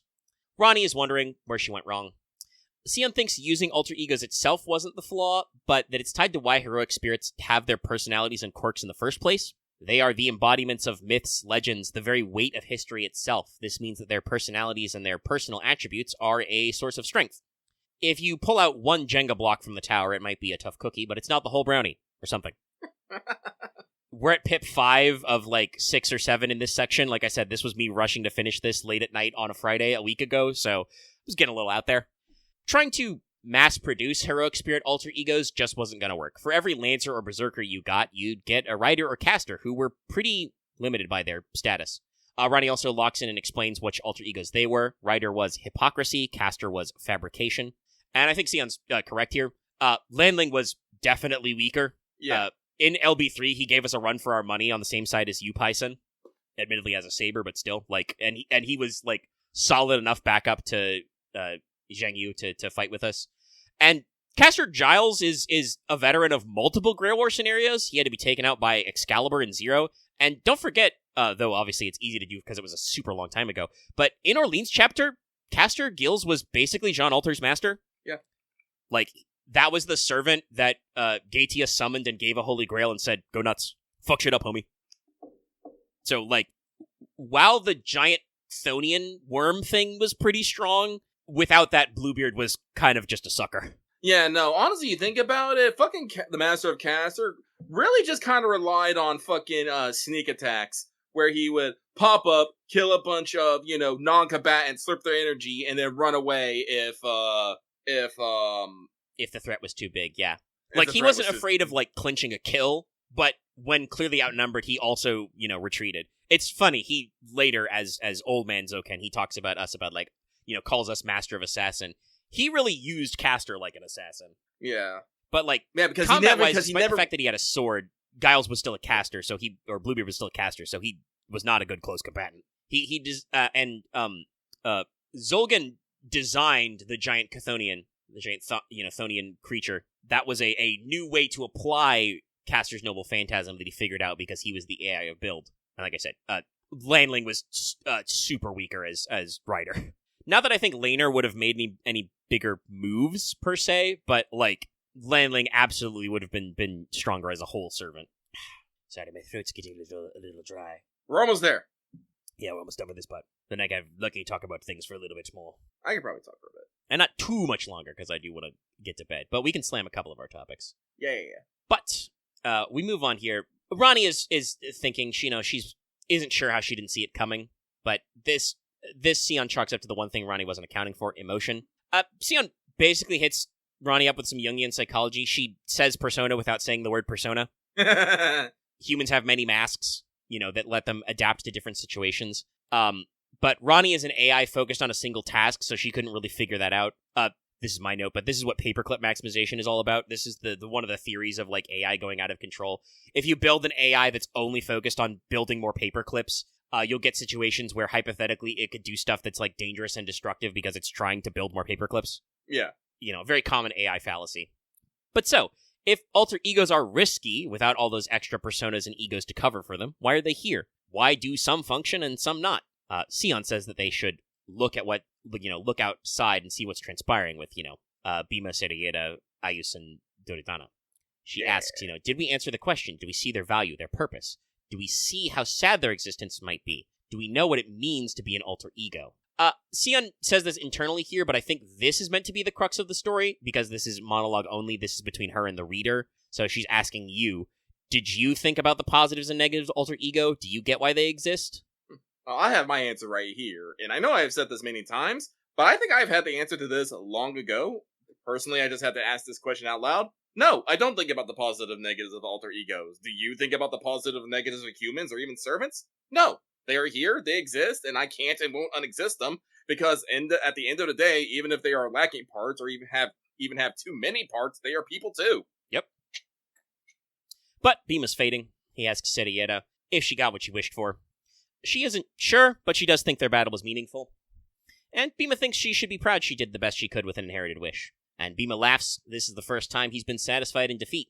He didn't care about winning or losing. He did care if Saria liked the food, though, which of course she did. Of course she loved the food, doofus. It's the greatest thing in the world. Anyway, Serieda regrets again that she couldn't be a better master, but Bima didn't really care. If he was his warrior self, this ending wouldn't have been satisfying, but here he is, and he thinks it's all going to work out in the end. Woo! He has some final words of advice for Serieda to use her guilt and pain as a source of strength, something to draw on as she moves forward, and Serieda finally smiles as Bima vanishes. Bima's a himbo, but he's a good cook and give out good advice on occasion. Sorry, I was scrolling down later. Actually, I probably should have said my point of the answer of the crux. I thought I wrote it down later, but it's at least not in red text. I basically agree with what Luggy said. I didn't really think too hard or have to think about, what the ups and downs of alter egos are. It's good to state that part out loud, like you said, but the purpose of using alter egos and why they're here, why they're in Chaldea, is because they're here. It's shaped like itself. It's a tautology, but it's true. They showed up. This is Ronnie said that, she's trying to figure out how to save the world, and this is the solution we are at. How we're going to save the world is we are going to use the ones who showed up. Every single one of these fuckers came when I called, so they're here. That's it. Beggars cannot be choosers. We are fighting for the ultimate stakes, so it is what it is, brother. I think ultimately with summoning, I do think that, servants can somewhat choose sometimes whether they want to be summoned or not. I'm not entirely sure. Yes, it is stated that servants can refuse a summoner's call if they wish. Yeah. This is probably why sometimes, even when you use a catalyst, a specific servant doesn't show up, and you can get, weird side cases. But yes, we've moved on from Duryodhana, or from Bima to Duryodhana. He muses about Bima not hitting him below the belt, but he cuts himself off before he gets too deep in it. He realizes, there's no point in this deeper discussion about what's going on with Bima. The actual past can't change. He can't change how their story ended, so he can just work from the future. And he's ecstatic. He finally won. Everything's coming up Duryodhana. Duryodhana, of course, is lying in Ice's lap, because he fell over. He wants a pedestal, maybe a parade, but it's too late. He's fallen down. We get some more sibling bants, back and forth. They trade some barbs. Duryodhana asks Ayus if she's satisfied. She seems like it, since she feels like she can finally have closure. Duryodhana's not satisfied, of course. It's kind of his thing. Well, maybe a little. A tiny bit. A skosh. I also love this bit he has where it's just like, hey, it's hard to keep track when you have 100 siblings, okay? You gotta try harder not to get lost. How the fuck did the Kurava keep track of anybody back in the day? All 100 of the princes have names. I'm just imagining the fucking roll call every day. You're going on a field trip, just running down the line. All right, number 1, number 2, number 3, etc. Anyway, Duryodhana, tells his sister to hang on to his sleeve. Wait, no, that'd get annoying. Hang on to Dushasana's sleeve instead. That's brother number 3, by the way. Like I said, they're listed in order. I had to double check which one. Aya says that he'll get mad about that too, so Durina says, I don't care, pick one. You got 98 of them to pick from. We really play the jokes. We finally get the red text, who are you? Duryodhana finally gets in on this. He thinks that he's probably the alter ego of avarice. He was, created with this singular focus to have this overwhelming desire, which is why he always wants to go for the grab. Finding his sister was important, but he wants more, but he's too tired to get it, so he'll have to make do. He calls the master over while he's still lying there. He says we're still his alliance partner, and he says, after we save the world, you should take it over. You should take over the world. For me. I didn't hate this part. I thought it was hilarious, personally. No, this is pretty funny. He's like, all right, I'm tapped out. We're allies, so that means you're going to win this one for me, man. Win one for Duryodhana. And then he passes out. Ayus thanks us for all the help. She's glad we were her first ally, and thinks our kind-heartedness saved everyone in the end, or will save everyone in the end. It's probably true. She wishes us luck, and to take care of ourselves. Duryodhana basically reminds us that we're the captain now, and both he and Ayus vanish. Probably fist bumps, dabs us up. Mm-hmm. Sion recaps. The alter egos before us found some meaning in their existence. They are purified versions, so they can go on paths and possibilities the normal persona can't. Ronnie thinks this means that her process was wrong, but Sion says we should reverse the order. It's not how can we purify egos into alter egos, but rather why some alter egos are born in this purified state. Sion posits that proper alter egos exist because they are more pure. They are focused on a single feeling, and when that feeling becomes overwhelming, they can emerge and take new possibilities. While having a natural directive helps, they can form spontaneously and arrive at their own conclusions. As we said earlier, they're people. They have agency. Since they are partial personalities of a whole, not every alter ego will have the strength to stand on their own. Ronnie admits that, regardless, her process to manufacture alter egos was the twisted one. It was like searching for meaning in the starry sky, and she got so caught up in the number of all the stars that she included herself in the view. Fujimori flashbacks to Ronnie's earlier discussion. The master's conclusion is that using alter egos perhaps is twisted. This is some very ambiguous verbiage here, but if we meant it to mean, like, abnormal, unusual, or possibly even warped, that's probably literally true. Alter ego itself is not a standard class. It is unusual, non-standard that we do it, but we conclude that it's not morally wrong because the alter egos we summon are aware of who they are and what they're doing, so it's probably okay. The master's conclusion is basically like, it's probably alright. Ronnie phrases this as a matter of trust, that they exist and have shown up at Chaldea means that they have formed, and it's proof that they are right to exist. We don't need to have a reason to use alter egos. Each alter ego has a justification within them. They showed up. This was what I said earlier, was also my personal conclusion. But yeah, basically, it's funny, Ronnie basically runs through this logic and comes up with, like I said, what's a tautology earlier. It's a statement that's shaped like itself, which is supposed to be a logical fallacy, but does follow along. She also has a fun thought here. She basically says what she thought of as twisted could have been a series of righteousness layered on top of each other. This seems unlikely, but such a miracle could occur. Ronnie concludes that she should have made more effort to study the complex web of human emotion and psyche from her vantage in the Paper Moon. Ronnie begins to fade. She's at her limit. We wonder what will happen to this world, and Ronnie thinks that it will be unobservable once we remove the microscopic Holy Grail. How do Holy Grails get microscopic? Let's not ask questions. They're Holy Grails. They do what they want. But on the inside, it should function as it did before. Ronnie asks Sion for one final favor. Basically, Serieta will become the next Overseer AI. Once the system resets, she will maintain Grow and the other partitions with nobody watching, which suits her just fine. Sion finally stops to ask what sort of alter ego Serieta was, but we fade to black before explaining it, though. That'll be for the epilogue. The writer really liked this trick, by the way. This is like the third time this has happened, where somebody ask something, and then we fade to black, and we'll flash back to it later. Sion leaves Randy 12 with one last thing, though. Her experiments were flawed, her methods are unethical, but when faced with destruction, she did everything in her power to avert it. This is the Atlas way, I guess. We can't be afraid to try, so she should sleep without regret. Sorry, we've been doing this for 3.5 hours. Ronnie wishes us well and fades. Sion rebuilds the church, and she makes a spirit-front door for us to walk through. We leave Serieta with a see you. Sion says that this is the end for her as well. She's glad that she got to experience this dream with us. But once again, before explaining, she steps through the door, and we shut it behind us. So, at the end, of all the things here, I'm glad that we had an honest fight at the end. You have no idea how much that means to me. As someone who has seen so many fucked up Grail Wars after fucked up Grail Wars. It's the fact that just two dudes got to stand up and beat each other, to actually get, the quote-unquote victor here. That's a rarity, and I appreciate it. Especially since it was two characters with history together. Yeah, no, it's a great way thematically to end this one, because, we have this moment of rejecting the Grail War's premise, But we go back to it anyway because it's just the way it's got to be. No, it's good. And so we go to section 17, the epilogue. There's only one pip in this one, boys, so we're just going to go for it. Go for it. We wake up in the Stormboarders medical bay. Mash is speaking to us. Asking us if we're all right. Da Vinci says that we simply fell into an odd coma. It wasn't exactly like REM sleep, but it wasn't that weird. And we woke up just as suddenly. And so did Sion. Honestly, I didn't write about it down here, but man, we pass out a lot. I'm pretty sure people do not get that freaked out as they used to. Oh, Master's falling into sleep again. I bet he's doing something weird. Yeah, I think that's what Da Vinci means when she said it wasn't our usual REM sleep. She uses double REM. Like, we have so many weird, vivid dreams that we could die in that this was, like, not that. When Sion pops up and she says, since our vitals are fine, there's nothing to worry about, obviously. Da Vinci speculates on a possible reason, but Sion deflects by asking about the paper moon. It seems to have begun to function normally once we woke up. Yay. Tell me that.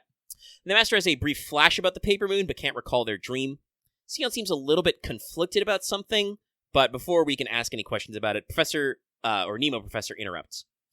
They say that our foundation of humanity just jumped from E to D at the same time we woke up. Also, Sion claims to not know what could have caused it because she, in quotes, wasn't there. Da Vinci notices Sion being evasive, but Sion again deflects masterfully by saying that the Master should get some additional checkups since they're so important. Da Vinci says she'll run one more round of tests and then send everybody back to their rooms, except Mash, who hasn't rested at all while we've been unconscious. Best go away. We go outside, and Sion senses we're about to have an unusual encounter, so she ducks out. A person wants to talk to us. The person who wants to talk to us is Serieta in a Chaldea uniform. Her full name is Serieta Elron.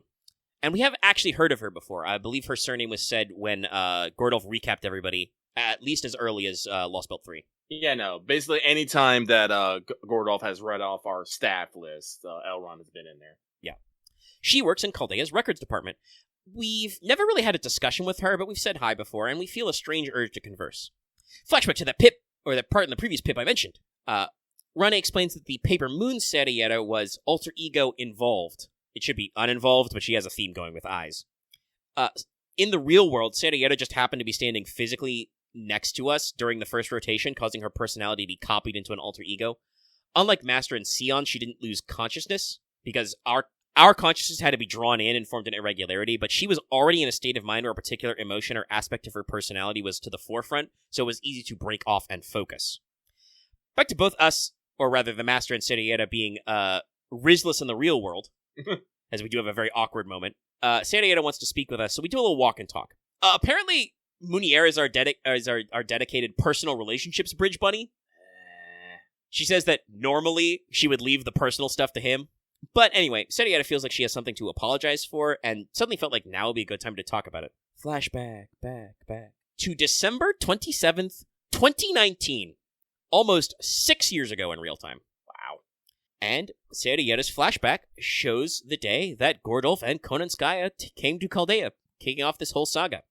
Serieta's flirting with the gate guard, who has literally never had to do anything on this job until today. Like, fucking... For years, he hasn't ever had to open the door because outside the door has been the unending void between voids.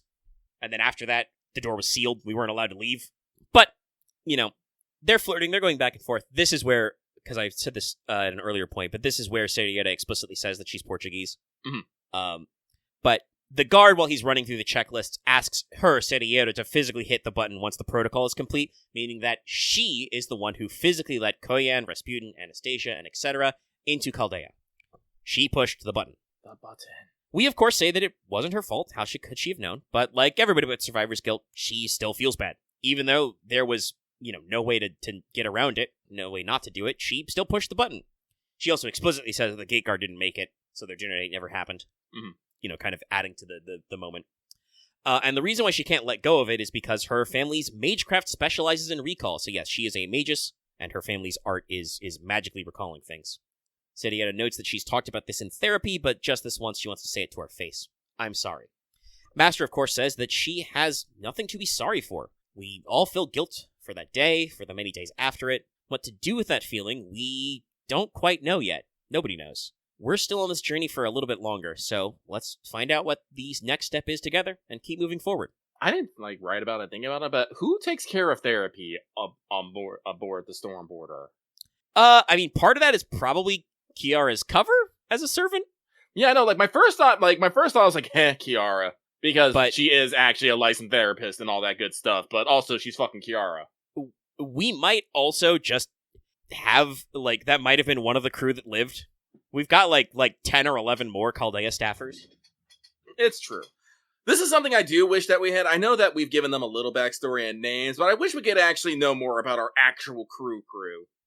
Yeah, no, I mentioned this before when we did, like, our high-level thoughts before we did a detailed breakdown, but no, I love this extra detail of Serieta, and I love the detail of it being like, oh yeah, she was on our crew the whole time. Yeah, She was no, just like, in the we have background. I think we have names, and I think we have some description, because I think, like, Octavia is, like, Da Vinci's assistant or something. Like, I always remember Octavia, because I love that name, by the way. Octavia is a lovely name. Yeah, several of them have been detailed. Like, I think we know one of the other, like, operators. Like, there's a female operator who's always opposite Munier on the bridge, because she was in, like, the anime and stuff. But yeah, no, great moment. And yeah, this whole sequence explicitly mentions that, therapy exists on the storm border multiple times. I mean, it kind of has to after all these fucking lost belts and all this other shit that happens on the reg. Watch it be Gordolf. I can just imagine. All right, lay it on the couch. Here's a scone. I'm about to say he's gonna give you food. He just steeples his fingers. Tell me, how you're doing? Tea? Crumpet? That would also be very funny because I'm pretty sure Gordolf needs therapy. As evidenced by his lovely little cameo in Mystic Eyes Symphony of just being like, the storm border has been taken over by plants? Clearly I am dreaming. I will go back to sleep, and when I wake up, this will not be a crisis, right? He's God, just like, my brain couldn't handle it if the storm border was taken over by magical trees. As much as Gordov has changed, some things are the same. I love, like, what was it? In Katakura Castle, there was just one of those bits where Gordov just says, hey, there's no betting on the events. And that's it. That's all he says. He doesn't make another word of complaint. Just, nah.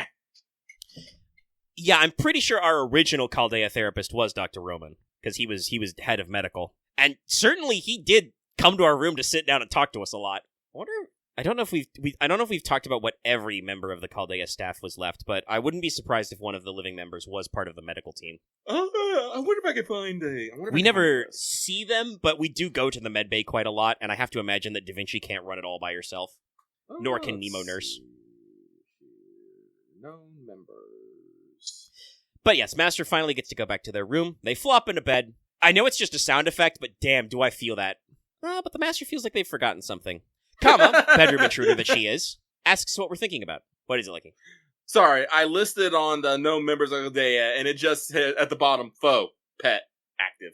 Let's see here. There's Munier, there's Dustin, Sylvia. It says there's listed here an unnamed woman who's a Chaldea operator who is the former medical staff.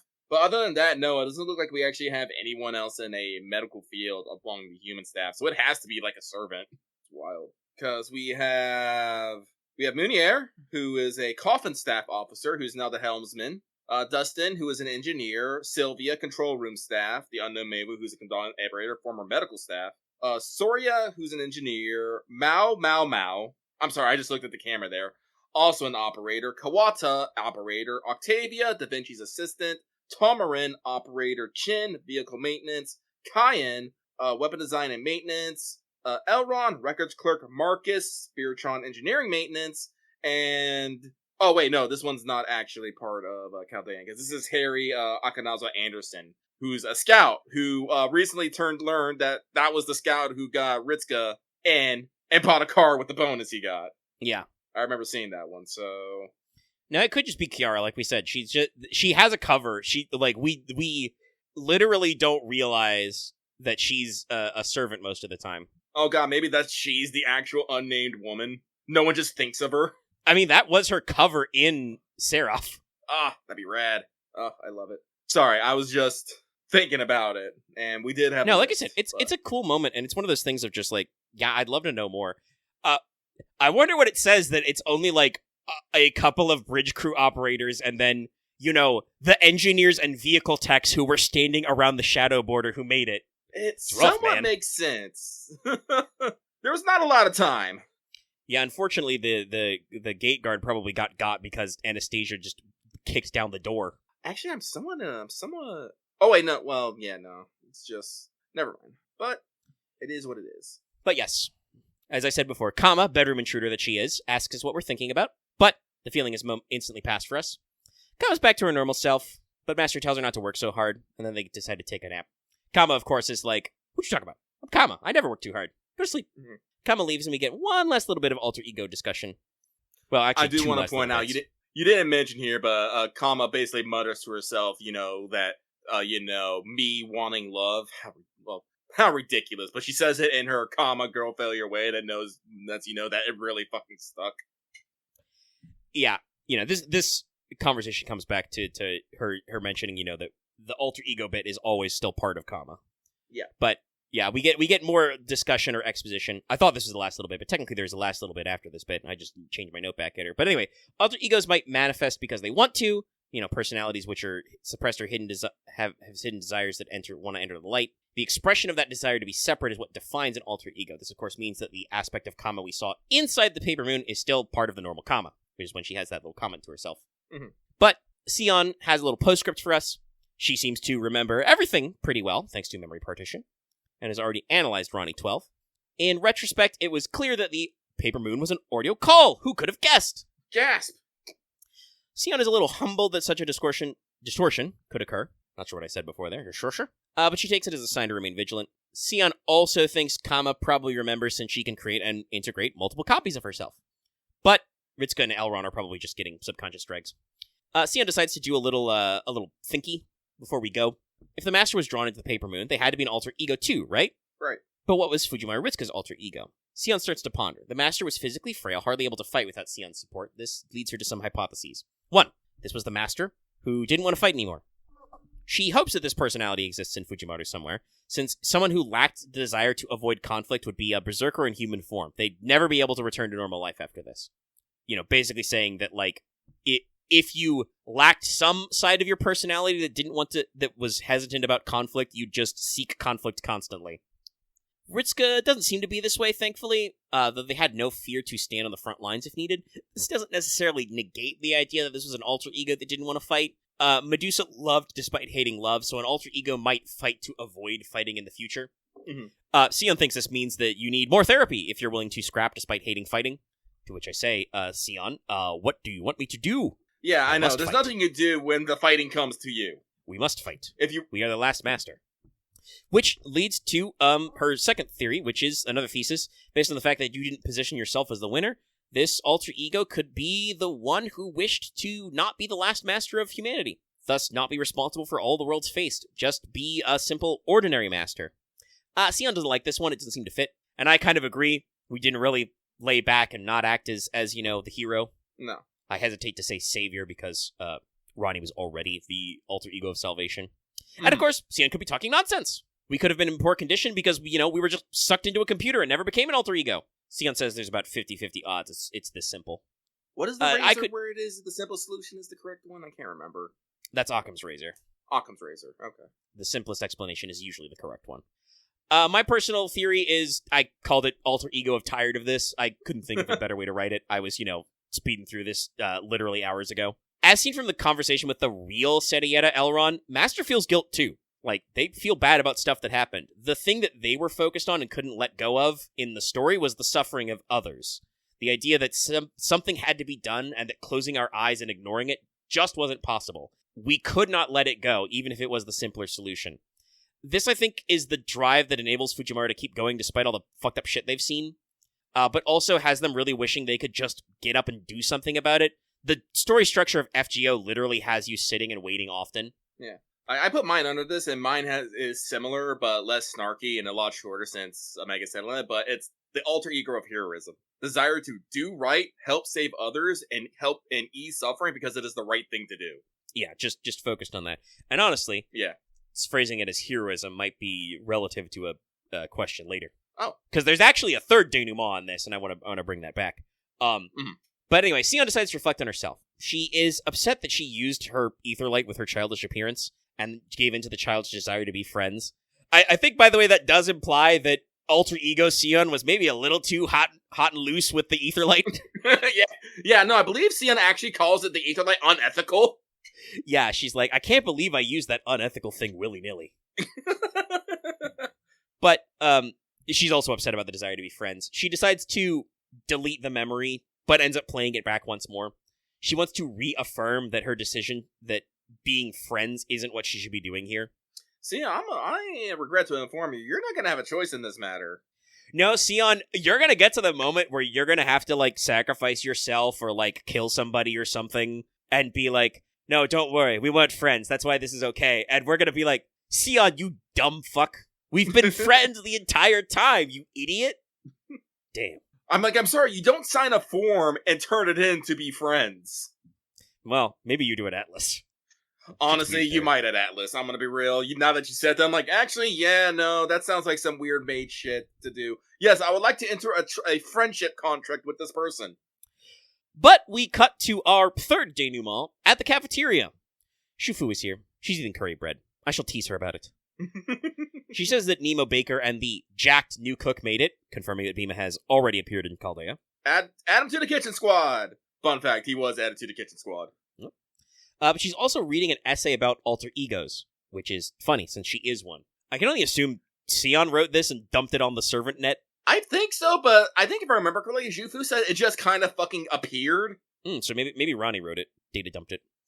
Anyway, she's reading the essay and she reads it out loud to us. It's mentioned again, alter egos just kind of showed up one day in Chaldea and have been on the squad without too much afterthought. So, we should stop and think a little, because maybe we'll be better at using them. This feels like an excuse to explain why their class score unlocks after this. Oh, if you stop and think, you'll be able to use them better.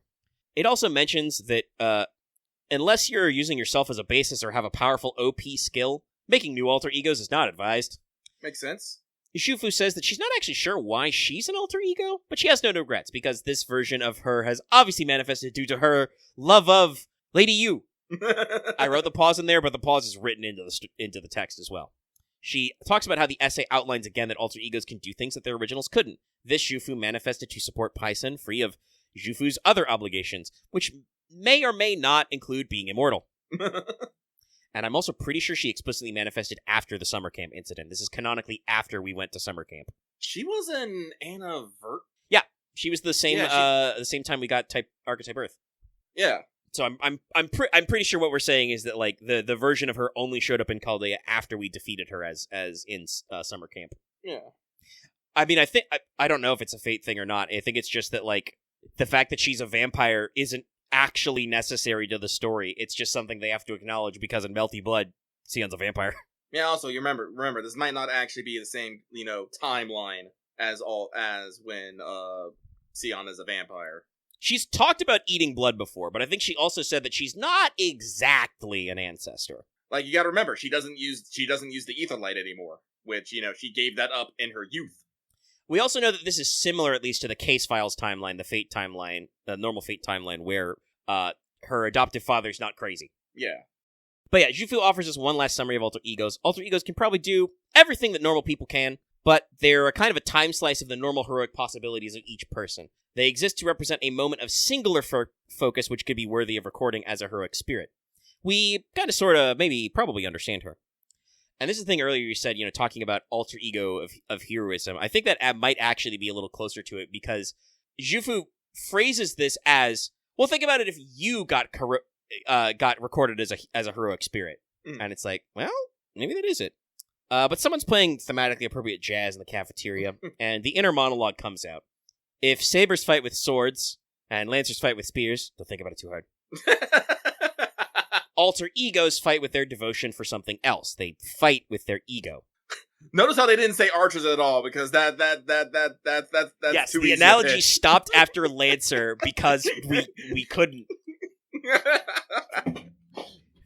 We would have to write it as archers fight with projectiles, and even then, that's not universally correct. But this hits us with complex breakthrough. Yeah. And that's that. That's the whole shebang. Paper Moon. I think we already gave our like total overall thoughts pretty well, but there it is. There's the story. We reached it. It's cool. No, I think we did pretty good. I got a lot of my side thoughts out, which was important. Yes.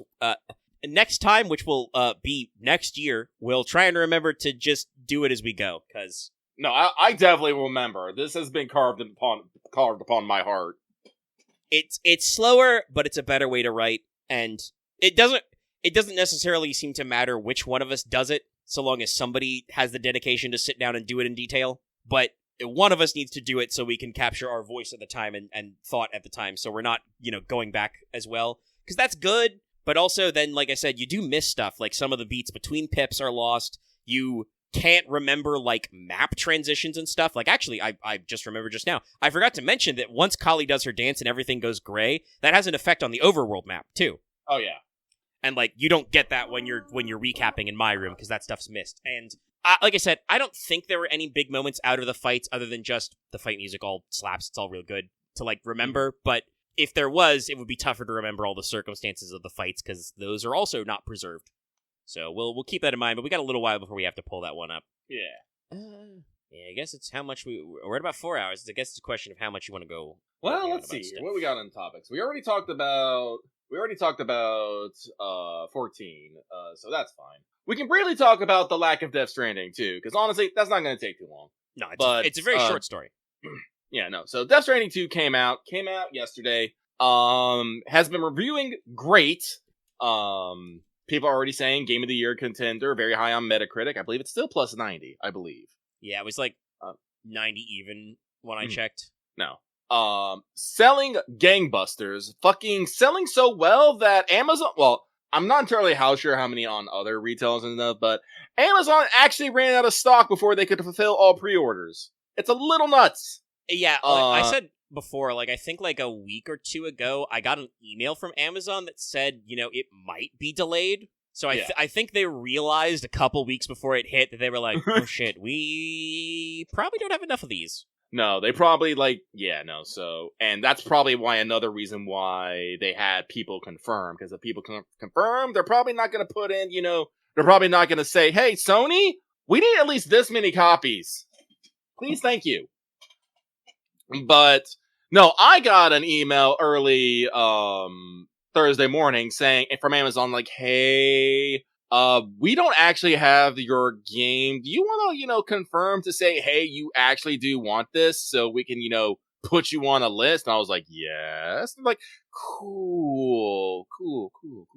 Because, my personal theory here is that Sony was not necessarily sure how many physical copies would sell, so they might have undersought their production a bit to save costs. Because we talked about this, printing physical media costs money in both terms of production and storage. And they didn't want to be, like, I can understand them not wanting to be holding the bag with a bunch of physical copies that didn't go anywhere. Sony has been burned a couple times. Especially because they were also probably unsure about the tariffing situation. Yes. Because discs are not produced in the United States of America, so if they were concerned about the cost going up, they may have been like, okay, we can't budget the full amount, and then, it turned into a little bit of a nothing burger, so they were like, shit. Well, shit. This is also probably one of the reasons why the digital sales was pushed so hard, like with the collector's edition not containing the physical game, but including a digital code. And there is also a digital deluxe you can buy for 10 extra bucks. Yeah. I wonder if they actually have the upgrade. I might look into that. Probably. They usually sell that as a separate little DLC. Mm-hmm. So, but as people know, Lucky likes his physical media. When the internet goes down and you can't access your fucking online library, I'll still have a giant collection of physical games I can play.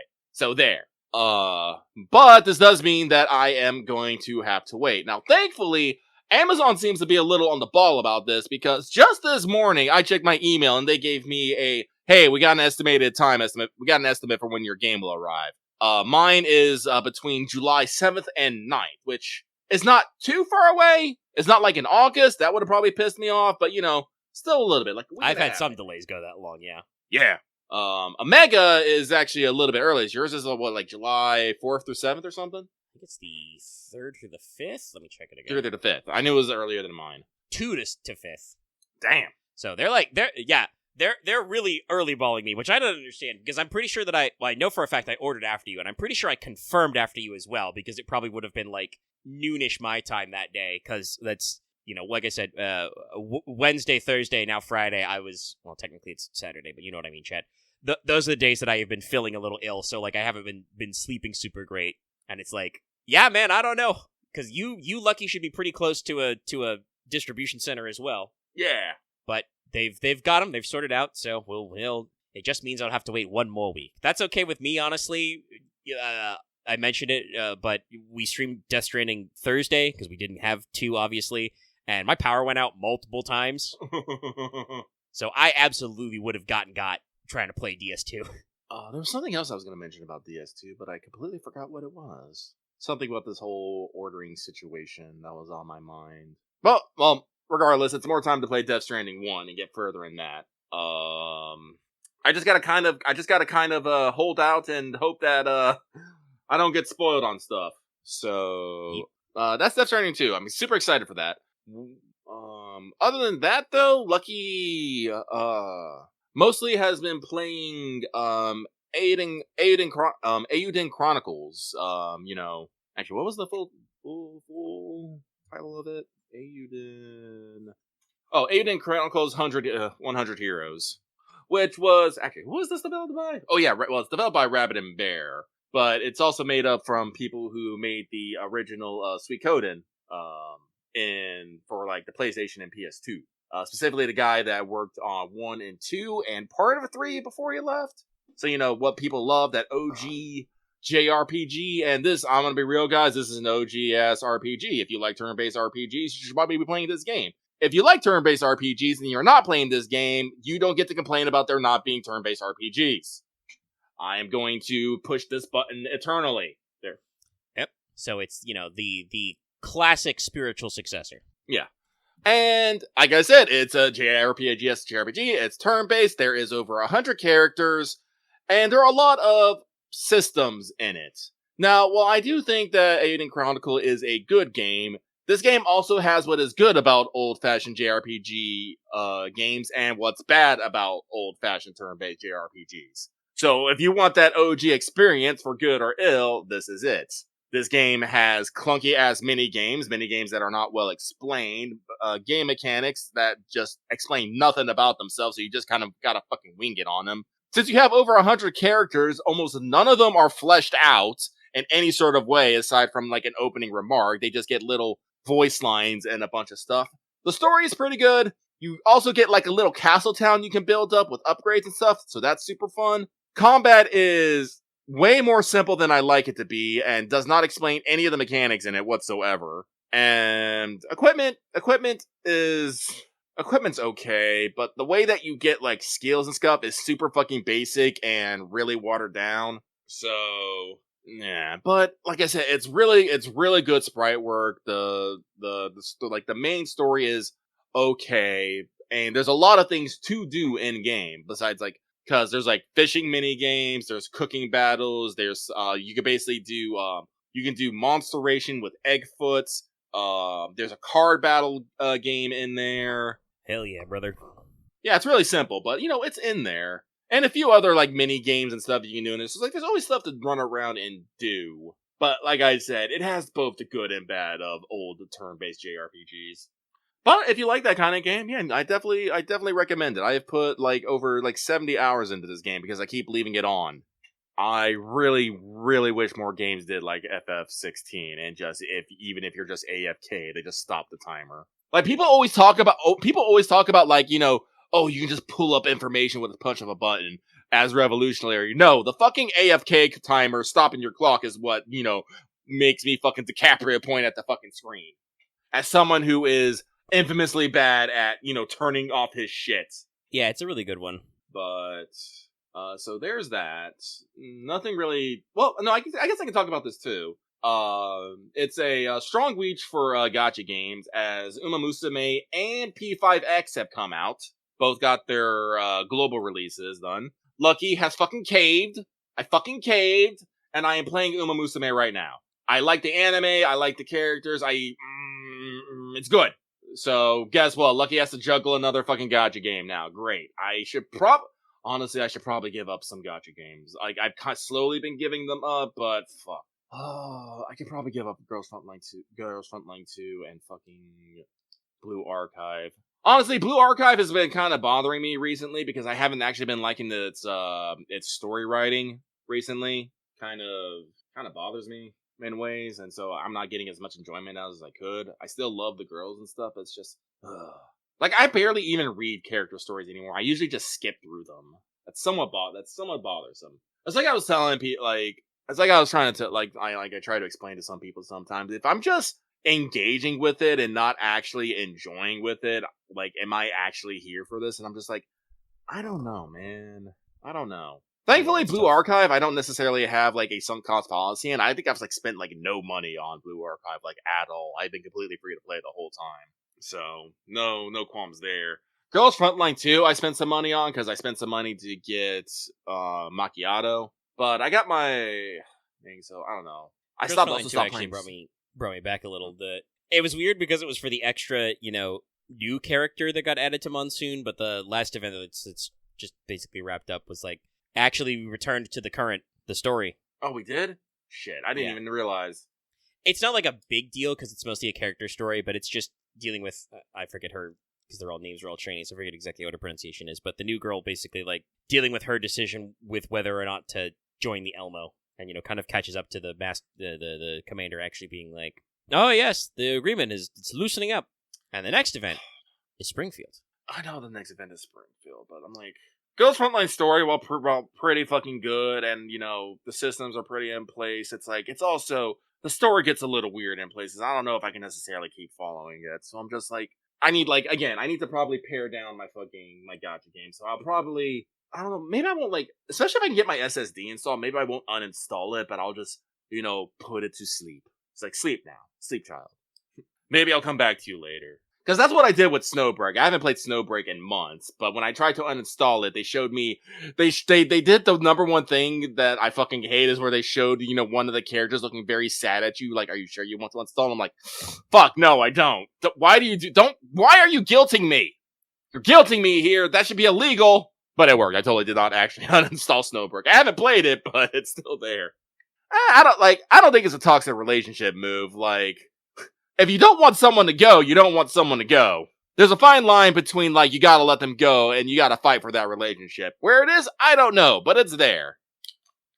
But, yeah, no. I'm probably just gonna unofficially just, put down Blue Archive and Girls Frontline and probably just try to focus on Nikkei, FGO, and, Uma Musume for a while. Nikkei, I'm still wholly invested in due to story, art, everything, new things they're doing, and as I said, I'm in for FGO until at least we finish this goddamn story. Then we'll see where we go from there. And I have been playing Azure Lane recently, but that's because Azure Lane's doing Iron Blood events, and Lucky, that is literally Lucky's favorite faction. I love their design aesthetic so much. Yeah. But other than that. Well, we have a thing about cozy games here. Honestly, I think I'm just going to delete this. I don't think we're actually ever going to talk about cozy games because I forgot what that fucking conversation was going to be about. Basically, yeah, we have to go back to it. I pulled up a list 2 weeks ago, I think, because it's been pushed back a couple times, and you said you found some new games. Maybe you bought some on the Steam Summer Sale. I don't know. I've been looking at it, but I haven't actually bought anything. I did find a couple idle games. I bought one called Bao Bao's Cozy Laundromat, where you're just a panda it's an idle game where you're a panda that runs a laundromat. It's super basic, simple, but it's something nice just to leave running on a computer. And I was also going to get Cast and Chill, which is kind of the same thing, only you're just a fisherman on a lake with, with a boat and a dog. But Aaron got that for me, and I was like, hell yeah. Yeah, I've seen a couple of discounts on some stuff, but nothing crazy. Yeah, no. So every once in a while, I just pop those on and run in the background as I just watch my dude just cast lines, catch fish. I'm just like, hell yeah, brother. He's a little bit more banjo in it, I think, but it's fine. No, but, and the whole cozy game thing, I did add, a bunch of them to my Steam wishlist, so, guess what, everyone? Steam Summer Sale is on right now, so, I don't know, maybe next month I'll buy some, but this is the problem with the Steam Summer Sale. Even if I buy them, they're just gonna go on the eternally long backlog of games that I don't probably fucking play much, so I gotta be careful about that. My body is a machine that turns 90% off into 0 hours play. Yeah. You know what's up. But a game that we have been putting hours into actually came out last week. FBC Firebreak, a game by Remedy in the Control universe. A game that I think people shit on too hard. Yeah. A game I think people shit on a little too hard. like I said, people had some complaints about it at launch, and they've already done a patch to make things better, but lucky things the game was perfectly okay before said things. The game also has some headache-inducing things. I will never forgive Sticky Min and Sticky Ricky because that fucking sticky note debuff goes up way too fucking fast. Way too fast. Yeah, I think there's some some usual balancing stuff where, like, you know, it's the first week or so, and, you know, the developers want some stuff to be challenging, but it still feels, while you're still working on your upgrades and stuff, to be kind of a pain in the ass to fight. Breakers, the sticky note men. Sorry, I yawned in the middle of that. Ugh.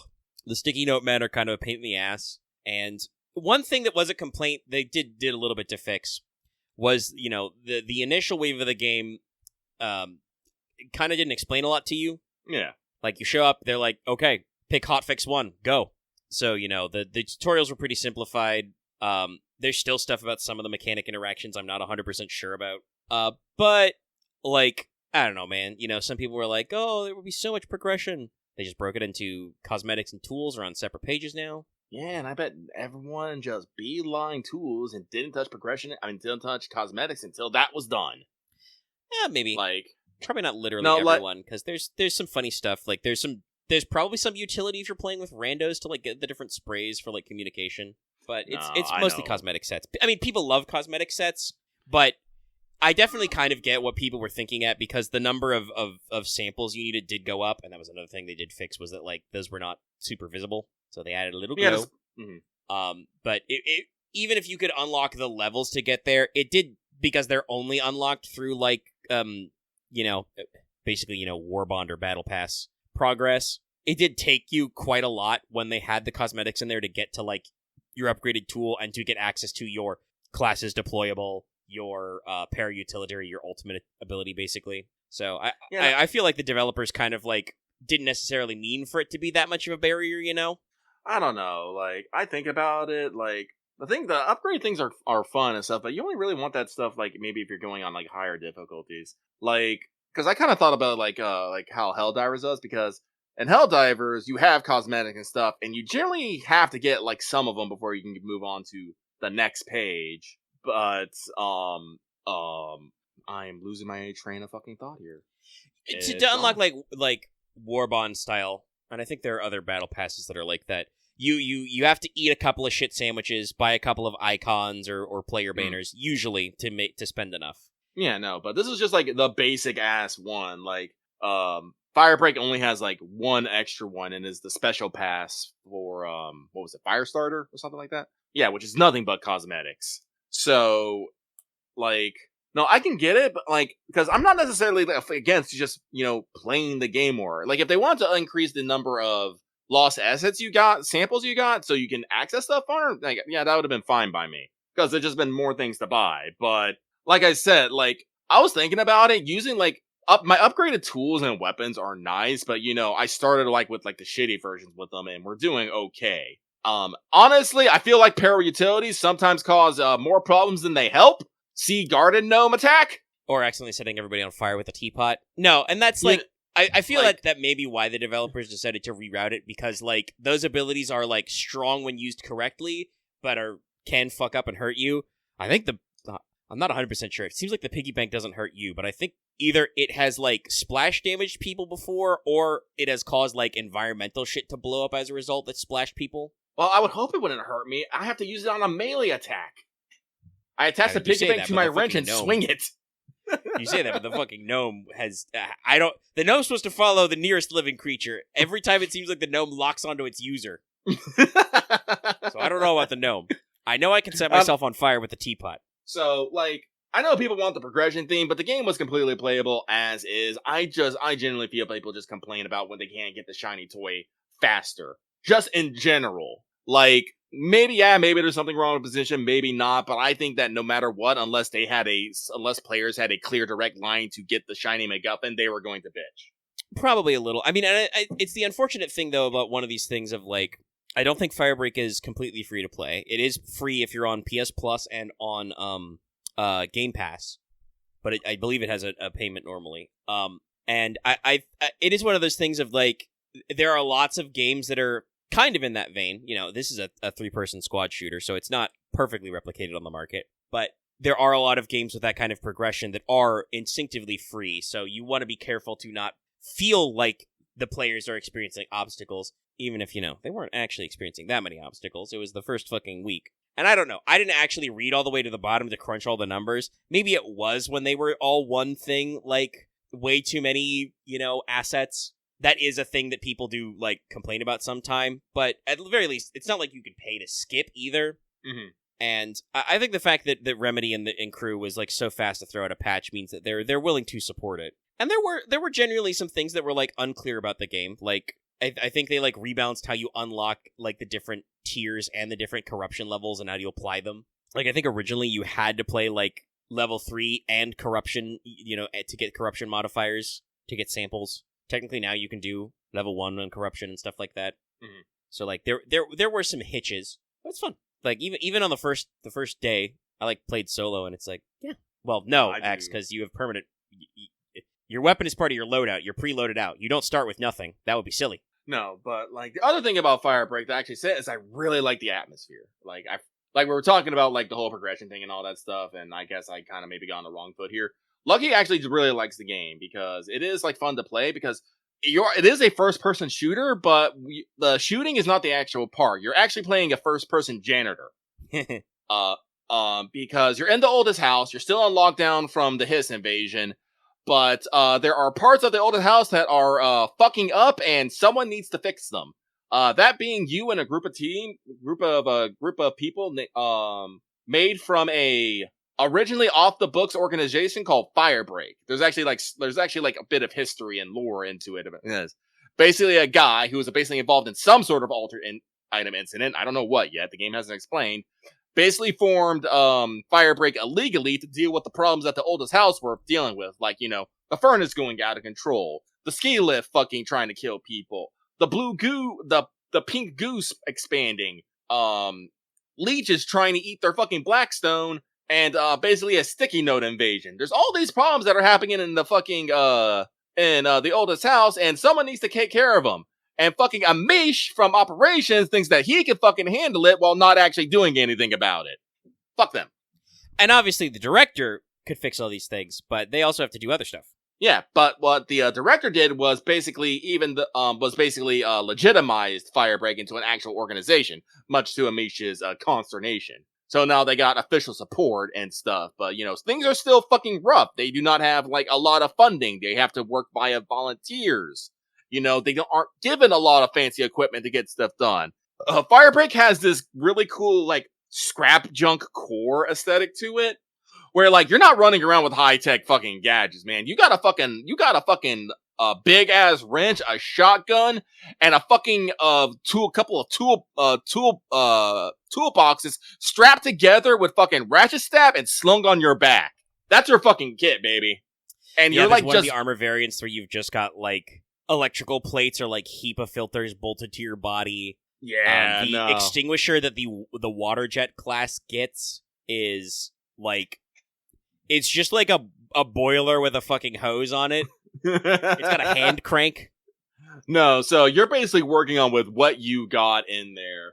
Also, yes, no, most people fucking died in there. There's actually like a piece of paper of a guy talking about how someone came up to him needing access to something, and they had no idea who they were. And it turns out they were like just fucking hired like before the lockdown and arrived.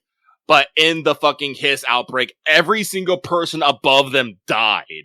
So now they're the new head of the department, first day of the fucking job. Like, no, shit's a little fucked in the oldest house, and someone needs to take care of these problems, and that's you.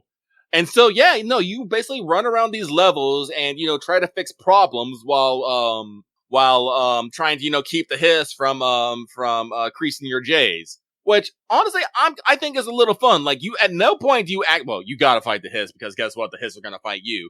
But, like, shooting the Hiss is not your goal. Your Hiss is usually to run to something, hit it with a wrench, hit it with the with the zapper, you know, clean goo off a machine so it works properly. You know, hose down fucking sticky notes off the wall. it's an aesthetic to the first person genre that I really like. It's like, like being a combat janitor is never something that I thought would be fucking fun, but here we are. Yeah, it's got the aesthetic of Control with a little more of the like tongue-in-cheekness of like, because you're boots on the ground. Director Faden had the kind of like, I don't know what I'm doing, but I absolutely know what I'm doing kind of vibe. I have the God gun, the service weapon.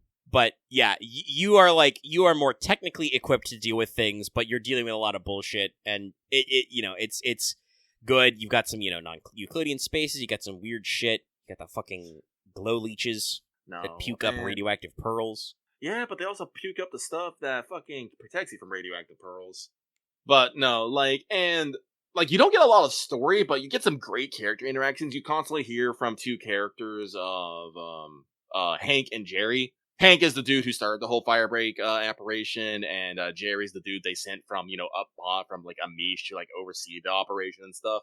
And they get along really great, but they still have their fucking moments. And it's like I love hearing them. It's like there's such a good vibe.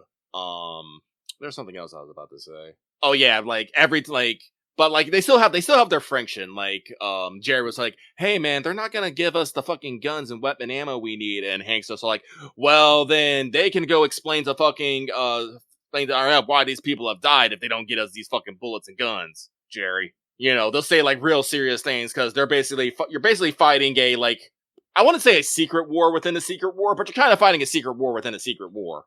But other times Jerry would be like, "Hey, executive memo. The director has found a crate of taco meat. Taco Tuesdays in the executive lounge." He'd be like, "Oh, Jared, that's the best news I heard all month." I'm like, oh my god, I love these guys. So no, I haven't actually put any time in recently because we've been busy. But I don't know, maybe early or late Saturday because I'm pretty sure we're gonna try and get another Death Stranding stream in there. Probably. That is the plan. We'll see. Yeah, we'll see. So no, Firebreak actually pretty good. Only got better with the update. So we will keep on keeping on. Other than that, Rain continues to go. I think we're gonna have this one last game Sunday before Loth has to take a break, and then I think we're pivoting to Singularity War for a couple sessions. Yeah, I said that I could always come up with something for Delta Green, but I didn't do that. And I'm definitely my brain is already chewing through the outline for another Singularity War job. Okay, it's gonna be the Coyote job. Ooh, because you grant a Coyote a favor. I do. I remember this. Yeah, I had a loose outline for a job that would come from that, so I've remembered that, and it's definitely something that's been still tickling my brain of yeah, we can use this, yeah. But Rain continues to progress. We have quote unquote finished with the Fogvale for now, and we're heading back-ish. One of our characters, Enos, has to make a quick detour, which hopefully won't take too long. But unfortunately, or fortunately, depending on who it is, I think our next last session for Lost Day is gonna be gone for 2 weeks. It'll probably be late. Probably won't be till late July till we get back to it. Yeah, maybe the 19th of July.